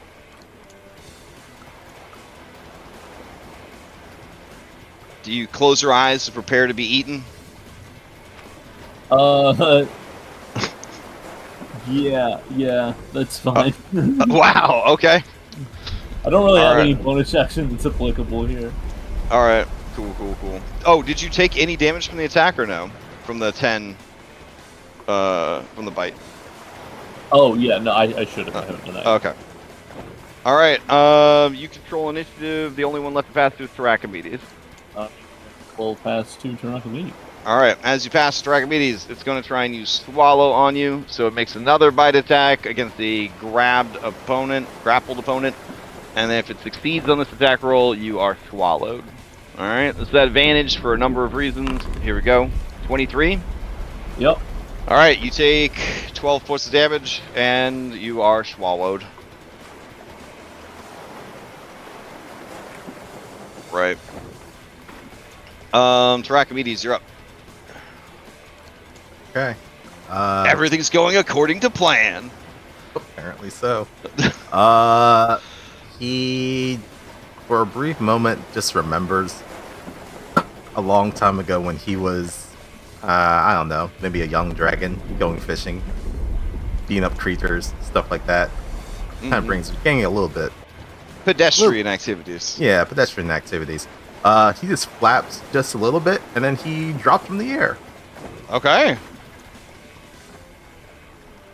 As an ancient Dracolich, aren't you immune to non-magical damage? No. Or no? Oh, okay. Nope. That's right. Because you don't have. Yeah, you don't have any of your. You've been in prison a long time. All right.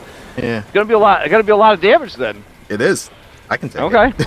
All right. I So hope you're gonna the try. fish You're gonna can try. too. You're gonna dragoon rules this thing. Yep.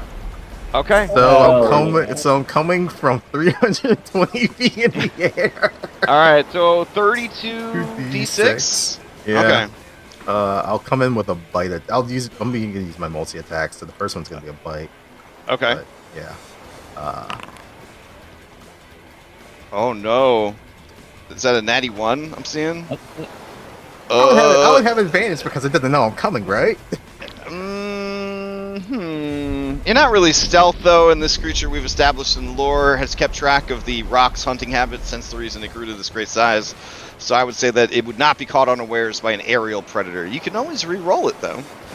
You have the economy for it. I do. Would you guys be cool if I use a fan spell? I'll refill the tank. I have quite a few crash gem points. Anna's not here to I object. shouldn't be able to say. That's true. She's not here to object. All right, try number 2. Okay, 32 will do it. Okay, so give me that 32 d6. Also, if anyone was curious, the raw rules for Dragoon attack is in Tasha's Cauldron of Everything. In the optional rules section, or whatever the hell they have. Not the ones. Oh well. 98 damage? So that's Alright, so a total of 118. Alright. Tiernan, you are inside the fish. The fish has hard scales. It will use them to reduce the damage a little bit, just out of instinct. It's going to die. You Technically, feel the... that's still round 1, right? Does it? Oh, we got to trash it back. When it uses legendaries. It's okay. Yeah. Sorry. No worries. As you land on it, it dies. It's just fucking dead. All right. Tiernan, you are ejected out of its mouth. Patui. And it's dead. That's the fight. And I take 98 points. You take 98 points of damage. Well, this was made an exciting fight thanks to Mark Davis's Pro Bass Challenge original soundtrack on the PlayStation 2. Ages 3 and up. Man, I wouldn't let a 3-year-old listen to that song. It would fucking wreck my house. Did that dragon just Gallagher that fish? I mean, it's certainly all of its bones are broken. But yeah, Yeah. if you wanted to, you could take the fish and eat it now, I guess. Oh, of course. Yeah. He picks it up from the remaining skeletal and just lifts into it and flies it into the air. Okay. Well, actually, yeah, no, he's gonna do that. All right. Because Shane's from the 80s, that's his point of reference. All right. Let's see. Lake Zarovich. Oh man, I don't think this music needed to go so hard. All right. Shouldn't be this sad. They just killed the fish. Whatever. And if Daniel doesn't, I would have dived down and picked up a Tyranid from the water. All right. Can you swim underwater? Or I mean, fly. Oh, I'm hoping when he surfaces. Oh yeah, he should be fine. He should be fine. Yeah. He can. People can swim in plate mail. It's yeah. It's a myth that you just sink to the bottom. If you're strong enough, it's not gonna make you sink. All right. So the boat is in bad shape. Do you guys sink it yourselves? Do you leave it adrift to see how long it lasts? Like, what do you do to the boat? I believe the boat is called the Siren's Call. Use the rest of our time to repair the boat instead of going after Strahd. Yeah. That's the best move here. Yeah, 80s montage. I think the boat probably just stays capsized until it Okay. sinks to the bottom. All right. As a warning to other fish. Exactly. For a second, I was thinking of breath webbing it, so we can just give it a Going Mary salute. I mean, if you want, it's got 5 hit points left. Nah, I won't. Okay. I can just pop a hole in it and make it sink. I mean, it's up to you. This Well, I isn't think a it's already moral quandary, capsized. it's So I just think it's a already. boat. Yeah. I think it's already sinking at this point. Well, no, Or it's just it's capsized, but it's not. It's listing essentially. It's like it's yeah. That's why I asked. Did you just leave it to sort of drift on the lake for however long it takes as a testament to the dangers that the lake holds, or do you give it its proper send off? I think we just You know let what? it go. I am gonna breath weapon it actually. It'll give a show for the people on the shore. Oh, jeez. All right. So, Why there's a burning boat in the middle of Lake Zarovich? all right. Oh, don't forget to get rid of the boss bar. Oh yes, get rid of the boss bar and delete the encounter thing. All right. Whew. Okay, now what, guys? You have all the blood. You have all the stones. You don't have an Anna. You maybe have a way to set up one of the brides. What do you do? What do you do next? We don't have all the blood because we need to get it from Argynvost. So we need Oh to- right, so the we need to bear meet- blood. Yeah. Yeah, so we need to meet up with him so we can get that. Okay. I think he was supposed to meet up with us at the ancient megalith by the mail. Yeah. Yeah, so I guess we could head there. Okay. Well, this is where we split, right? Because Oh, because some two of us are people going need to Krezk. some people yeah. know to go to Krezk, yeah. But you don't really need to That's split true. because you told what's his face to go get the bear. Yeah. Yeah.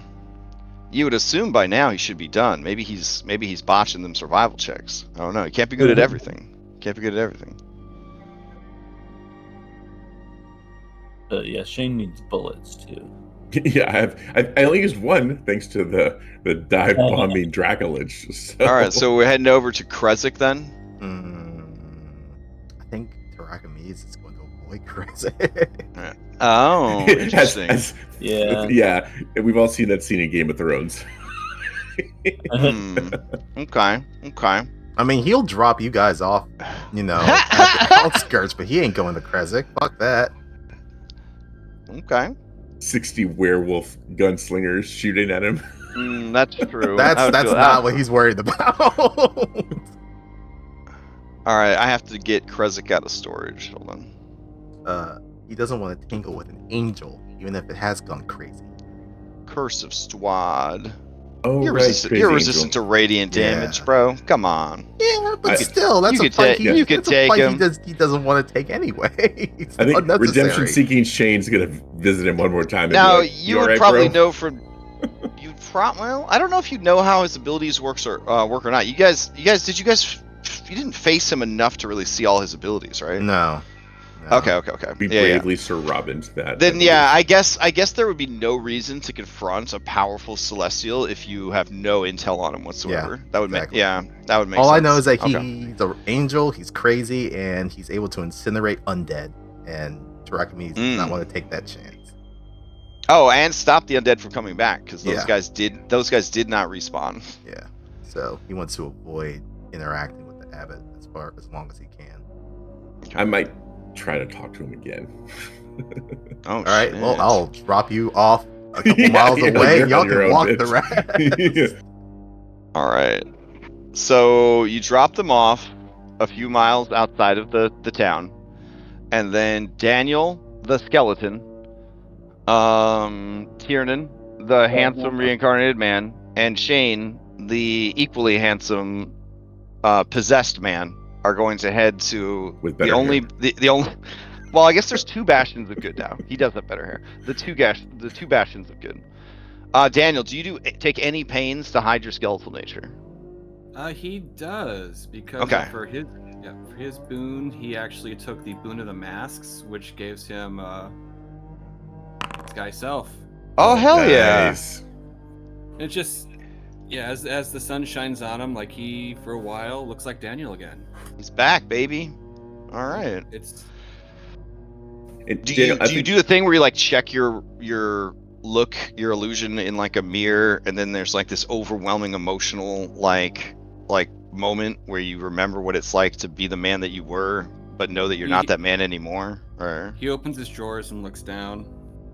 It's back, baby. Missed you, buddy. I have to ask. You don't have to answer this, but since you could control the illusion, did you maybe give yourself a little extra? I'm just saying, like, did you? Well, I mean, there is alter self. That Oh he my also gosh, gets. sir! Oh wow! So alter self is actually a much stronger alternative because it's a real transformation. Like it's not an illusion. Yeah, but it's also So- it's also concentration. So I think it's thematic. It's like he's remembering who he is, but you know, it's still not real. Daniel looks down his pants. He sees that natural weapon that he made. Oh my god! See Daniel do that. I will probably cast Disguise Self as well, and because I still got that, and get rid of my extra finger and my eyes, the purple eyes. Gotcha. Oh, did you take that boon as well, or do you have a different? No, I got it. I get it from unless Chami doesn't let me do anything anymore.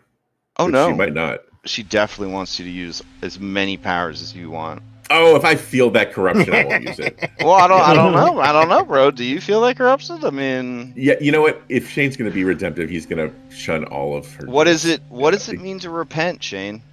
What does it mean to repent? Yeah, It does That- being that so, That being means a sorry. flight's out of the question. means he's not flying right now either. Yep. being Yep, he being will- sorry and feeling sorry is not repenting. Repenting is turning away from sin. Yep, he will get rid of the wings and say Oof. goodbye to them. Oof, That's gonna Oof. hurt because that was Okay. so handy. oof. Okay.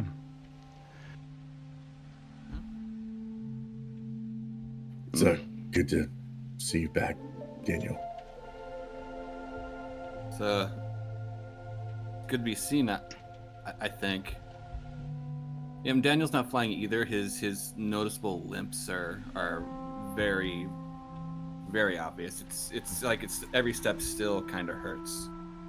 Damn. It's like Okay. it's like the one thing he couldn't gloss over. I would argue that it hurts more than ever because now that you've experienced the exhilaration of magical flight and the weightlessness of it and the absolute like adrenaline kind of removal of pain, walking like this many miles on the snowy road, you feel it. You feel every step. You Okay. all have fun. But while you we're can meet me at while the we're bridge when you're done. And he's gonna park his fucking ass at this bridge. Wow. All right. Just a bored Draculich just hanging out at a bridge. Dad drops the kids off at the movie theater, but the movie theater's like kind of a far drive, so he's kind of like, guess I'll read a paper in the car Yep. till the movie's over. I'll be the random encounter for someone else traveling on the road. Some innocent little wayfarer. Someone else Goddamn. who got dropped in Barovia encounters a Draculid. I'm picturing another D&D group, and the DM's like rolling dice with the screen. He's like, okay, so up ahead underneath the tree, you see a Draculich, and the group's like, fuck it, I don't want to play this game anymore. This is their first time to Krezk. Yeah, he's using the alternate rules where you start in Krezk. Yeah, there's like- the Krezk starts. So this is let's leave the town, and it's the first encounter on the road when they leave Krezk. Actually, no, the first encounter would be these three walking towards Krezk. yeah. But we all look normal now. Yep. And then the second one is the Draculid on their tree. Having a new body. You see another man that looks like he's trying very hard to resist some sort of supernatural temptation. You see a third man that looks normal, but he's limping. But there's something about the way he moves. Oh my god. I'm telling you right now, you don't want to make any of the checks I'm asking you to make. All right, as you approach the gates, you see that they are barred, and you see that there's a guard, and the guard looks down at you guys, and he says, "Halt! Who goes there?" And then he kind of looks. He says, "Oh, Shane Masters." Yes. We Come in. And then he says, "Open the gate!" And then the gates open up. There you go. Perfect. Yeah. So Shane definitely walks inside and goes, "Here we go." And he would seek out Dimitri first. Okay. I'm gonna put you guys on a scene. There we go. Alright, so as you enter, you ask for Dimitri. Okay, so Dimitri is definitely still alive. Alright. And, haha, you thought you had me there. You thought you had me there, Foundry, but you didn't. Okay. So, Burgomaster Dimitri is helping people shore up this stone so that there's not an avalanche, because, that's what you do when you live on a mountain. He turns around, he sees you guys, and he says, "Shane Masters, you have returned. Yes, it is good to see you. Have you seen the sky?" And you see that his face is lit up with joy. His eyes dance with hope. And the other workers look over, and they all wave at you, and they're all happy. And then you guys realize for the first time in a long time that you look around, and everyone is actually happy. And there's like kids, they're like playing, like they're like at a fucking wooden hoop they're rolling with a stick. Listen, it was hard times back then. They're having a good time, all right? And, he says, the abbot says, this was your doing. The abbot's come down? Yes, there is something different about him. He came down, and he prostrated himself before our people. He disrobed in the icy snow, and he whipped himself till the skin of his back peeled away to reveal pink flesh and golden blood. He wept tears of golden blood into the snow and begged our forgiveness. He said that he had lost his way, but that a gift from Shane Masters helped him find his way. Oh, snap. Oh, See, that was worth it. it was. Holy crap. Shane looks like just beyond surprised and shocked and in disbelief, but then he is on his own redemptive journey. Yes, he has done much great good to help the people. Gift of healing, restorative magic. He has even cured those who wish to leave behind the spirit of the wolf, of their curse. I, however, refuse, for it is who and what I am. Of course. I will not abandon that. Dimitri, this is Tiernan, though you may not recognize him. Reincarnation will do that to a man. Okay. He looks into your eyes and says, I see the burned warrior within. You have lost much. Let us walk. It is, at this point, flying over from the lake. It is late afternoon. Perhaps we can get an early meal. I would see the pool, please. The pool, of course. We will go there now. Now since they see it. Hold on. Shane will also say to Tiernan, perhaps the abbot can bring back Irenia.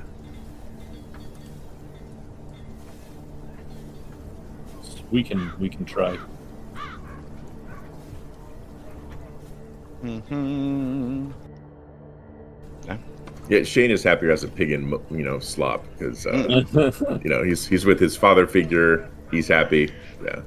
Oh man, love that when a Curse of Strahd character gets happy. Oh no. All right. So you arrive. You see the statue of the Morning Lord. You see the spring. He says, "Here it is. It stands as though he says. Now tell me, I am no town gossip, but I would know the story of how this came to be." He motions at what he believes to be the sun because, he was born into a world of darkness. Doesn't know this isn't the real sun. If you want, Tiernan, I can tell him as you do what you need to do. Oh yeah, Tiernan's just gonna walk over to the edge of the pool and sort of kneel next to it. Yeah. And I'll just, I'll pull Dimitri aside. I'm not trying to distract him. I'm just telling him. Yeah, so he'll just tell him everything, like, we climbed up to, we had to go to the Amber Temple, climbed up to the mountain, and we encountered Argynvost, yada, yada, yada, yada. Oh, wow, okay. Skull. Like, he'll lay it all out. Do you leave anything out?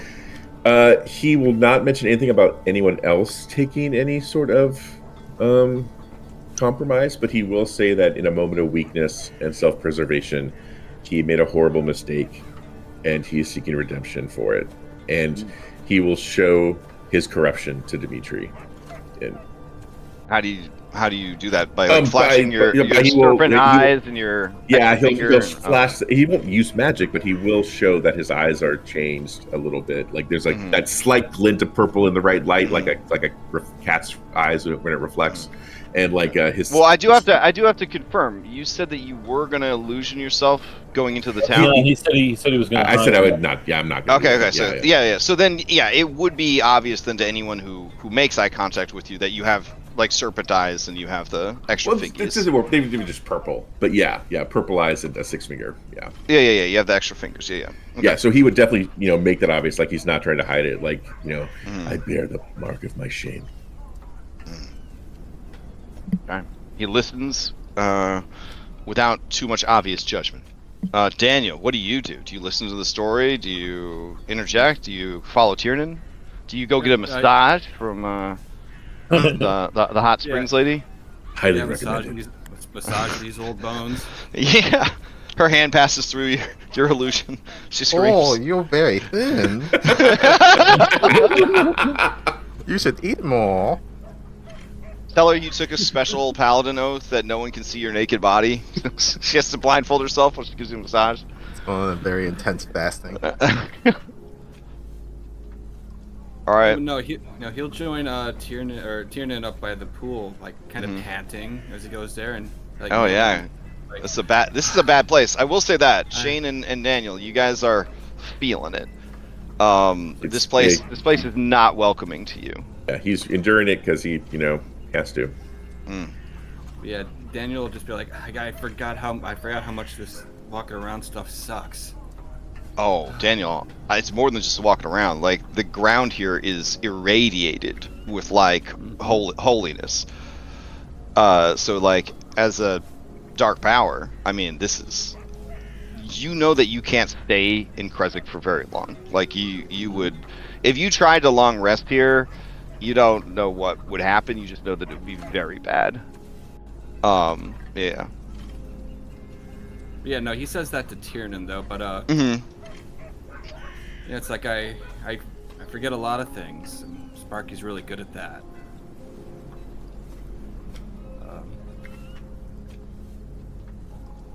I don't know, last day or so, I don't know, I seemed all I think about is, like, the bad shit, and then lit the beacon, and, starting to think we're, maybe that's not everything.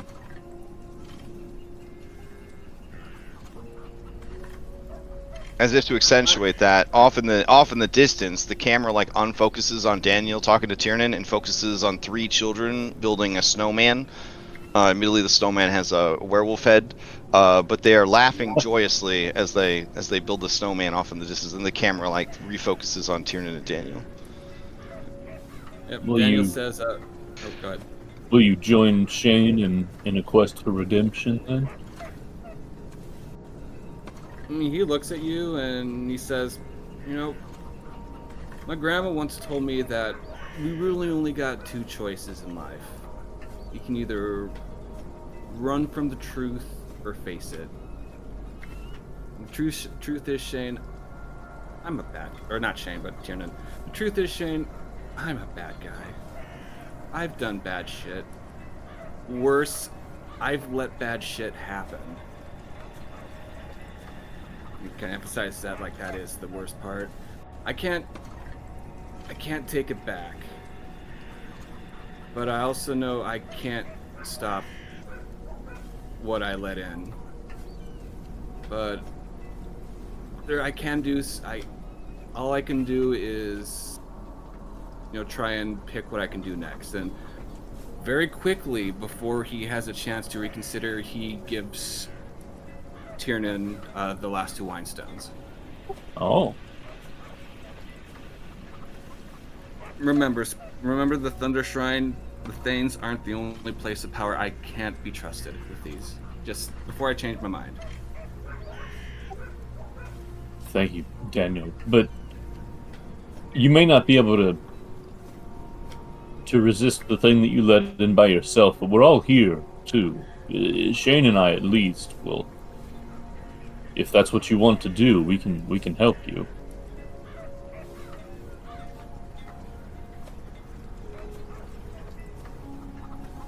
I don't know if redemption's in my arc. We'll cross that bridge when I get to it. I think.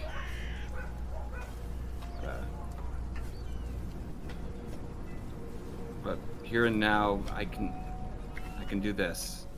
I held him back once before. I think I can do it for a little while.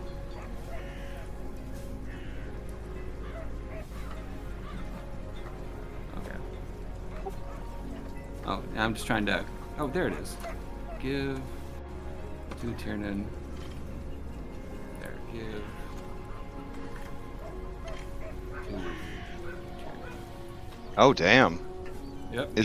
Are you worried that you might do something? Mm-hmm. Yeah. Okay. That's Yep, very wise. Like I said, the Thunder Shrine's a place of power. If he had all 3, what damage could he do? And he knows he can't be trusted. He's let too much bad things happen. The the the good men doing nothing like thing. Even though he'll never let himself think he's a good man. But he can do this. Okay. Daniel, you hand over the Soul of Winter without any issue. But the essence of change is somewhat precious to you.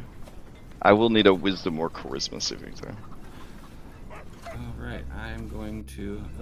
all my wisdom's at disadvantage, but I will spend a inspiration for... Alright, this is going to be against Zrinhala's spell DC, which is a 21. Oh, we can hit that. Okay, you did to roll with advantage, right? Yeah. So you said? Okay. Okay. Alright, that was well spent then.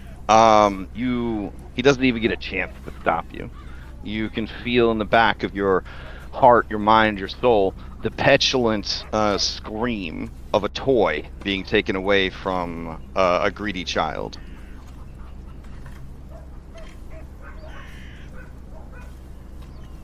I'll just let out just a shudder of relief that at least that's over. All right, that's what he's got. Damn. Okay. All right. Why are we at this? Why are we at this pool? What's going on here? I'm just gonna dip a hand into it and just start talking to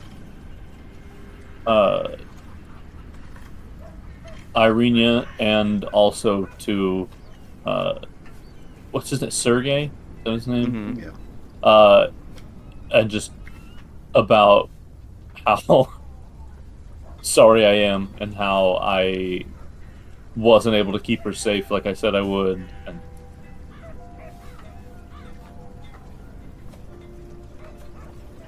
I have a jar that has a piece of one of the vials that has some Irina's hair in it, and so I'll scoop a bit of the water into that so that it's sort of suspended in the water, and then put the cork back on it. Okay.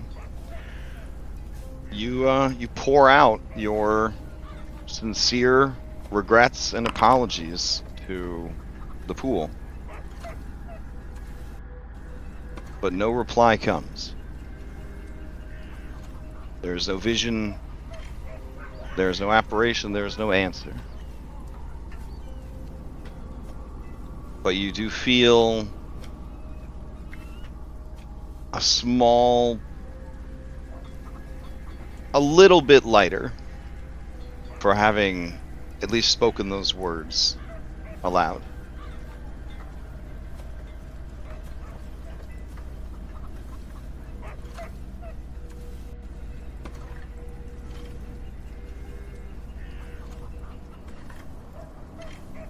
And that's what I pledged myself to.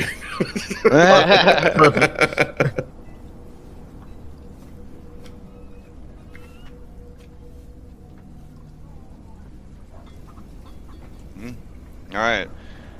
Dmitry Krezgov says, that was a remarkable story. It is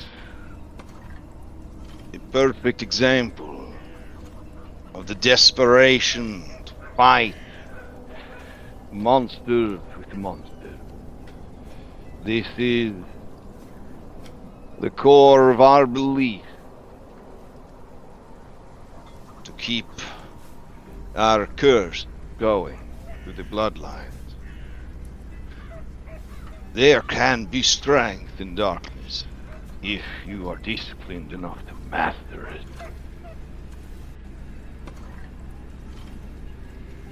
But I see that you seek freedom from it. And I hope find that freedom.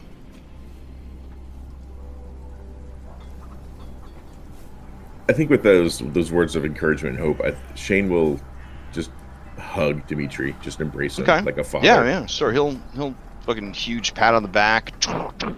Yeah, it's just like it's like the words of a father he just never got in his life, And he'll say, I hope one day to prove myself worthy of your friendship again, and the trust enough to call this place home once more.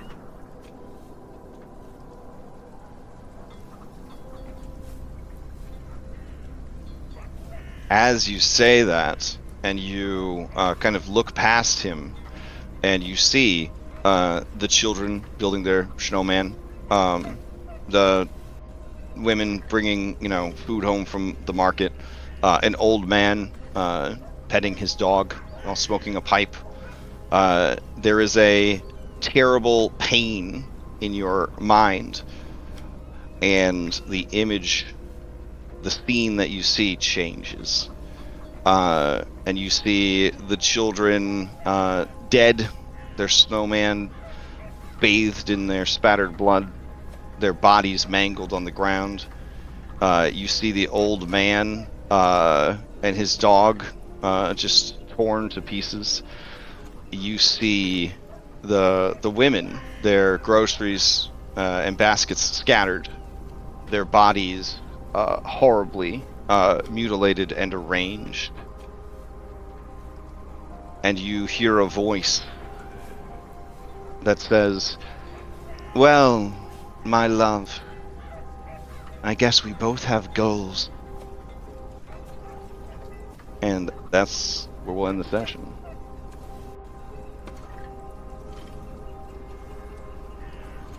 Oh man. She was showing him that because her goal is to prevent that, of course. Oh, right. This is a scene of coming danger. You must Can I deliberately fail my insight check to misinterpret that in a way that won't be upsetting to me? All right, beautiful. So now I got to prevent Judgment Day. Got it.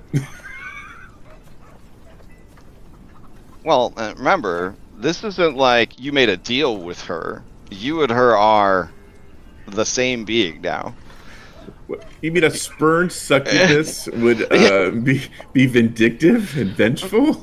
And you've only just you just showed her and said aloud what your greatest fondest wish is and what matters to you the most. Yeah, no big deal, no big deal. Whew. Okay. Man, we should probably get that VOD up early, so that Anna can see what they're missing out on. You guys also may want to discuss during the week what to do about that. We will probably open next session with what happened to Anna.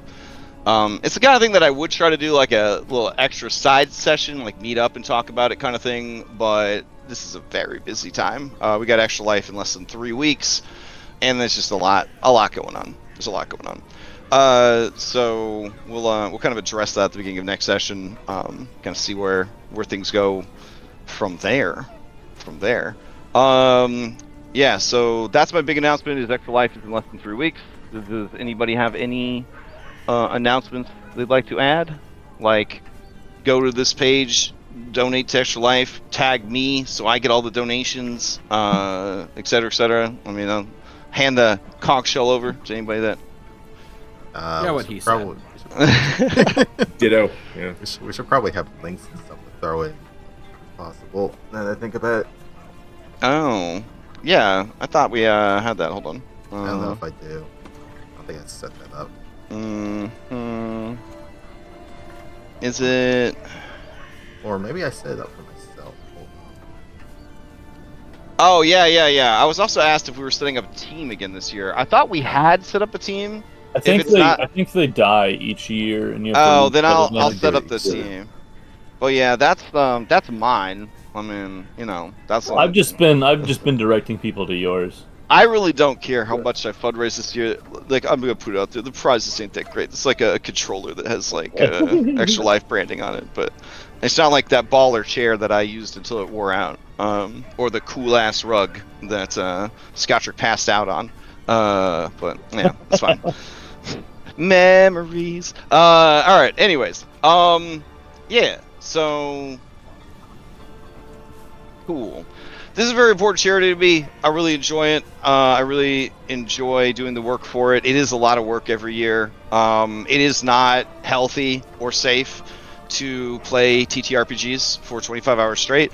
I've done the Extra Life where you just play a video game for 25 hours straight. That's called normal life. You know what I'm saying? I'm not trying to say that the people staying, Extra Life for 25 hours only playing video games aren't doing their fair share. But I'm just saying it's a different thing. Okay, we're doing our fair share. Yeah. We're working 10 times harder and they might do it cooler. For the kids. We do it 5 for the kids. Yeah, if I asked you like, hey, here's a legitimate excuse to play your favorite video game for 25 hours, you wouldn't ask for any more details. You would just be like, sign me up. So like, this is a real sacrifice, and I think we're raising the bar this year of self-harm by making it Pathfinder 2. When did this become a competition? Listen. As a former Catholic, it's always, as Shane Master could say, it's always a contest to see who can suffer the most. So yeah, that's how you know God loves you. You didn't donate as much as I did. I'm going to better heaven. Yes, 100%. That's true. What Lex just said is true. If you don't donate to Extra Life, you will not go to heaven. That's right. That's right. Yes, that's exactly what just. Exactly what I said. Yeah. So what else? Oh yeah, it would. Josh, if you know Josh Butler, loved that Pathfinder 2. He our real Pathfinder 2 kid on the server. He signed up immediately, and then he came back to me. He said, "I can't do it. There's no way that I could play Pathfinder for 25 hours straight without losing my mind." Wait, what? And I was like, "Yeah." I was like, "Dang, that's sort of ominous, bro." But we're gonna try and make it happen. This bodes well. Yeah. Anyways, we allegedly have 8 players, 2 groups of 4. If you want to be a backup player in case somebody gets sick or can't make it or gives up or whatever and take over for them, that would be fantastic. Let me know. If you want to help us process incoming donations, we definitely always need help with that. If you want to be a chat moderator, we always need help with that. We're going to have 2 different Discord chats. If you just want to donate a ton of money, that's also amazing. If you want to be, if you have some ideas for maybe some Pathfinder 2 crazy items and designs and stuff for the Gashapon orbs, again, if you're like, I want to help, let me know. If you have in your closet a bunch of crap that you realize you're not going to feel good about reselling it, but you hate that you have it. I'm talking about all the Kickstarters that you backed over the years that you haven't taken the plastic off of. I know you all have them. If you want to put those into our raffle pool for people who donate in the raffle, and then you just mail them off to the winner, that's fucking cool too. So just let me know. Why are you calling me out like that? You do not have to help the full 25 hours. Like any amount of help. Yes, exactly. Any and all help is appreciated. Even beforehand, afterwards, during, for any amount of time, always appreciated. Always appreciated. Whew. Okay. Then on that note, we will adjourn. Hope everybody enjoys their Sunday, and we will continue this next week. All right. Thanks for running. And thanks everyone for tuning in. Catch you next time.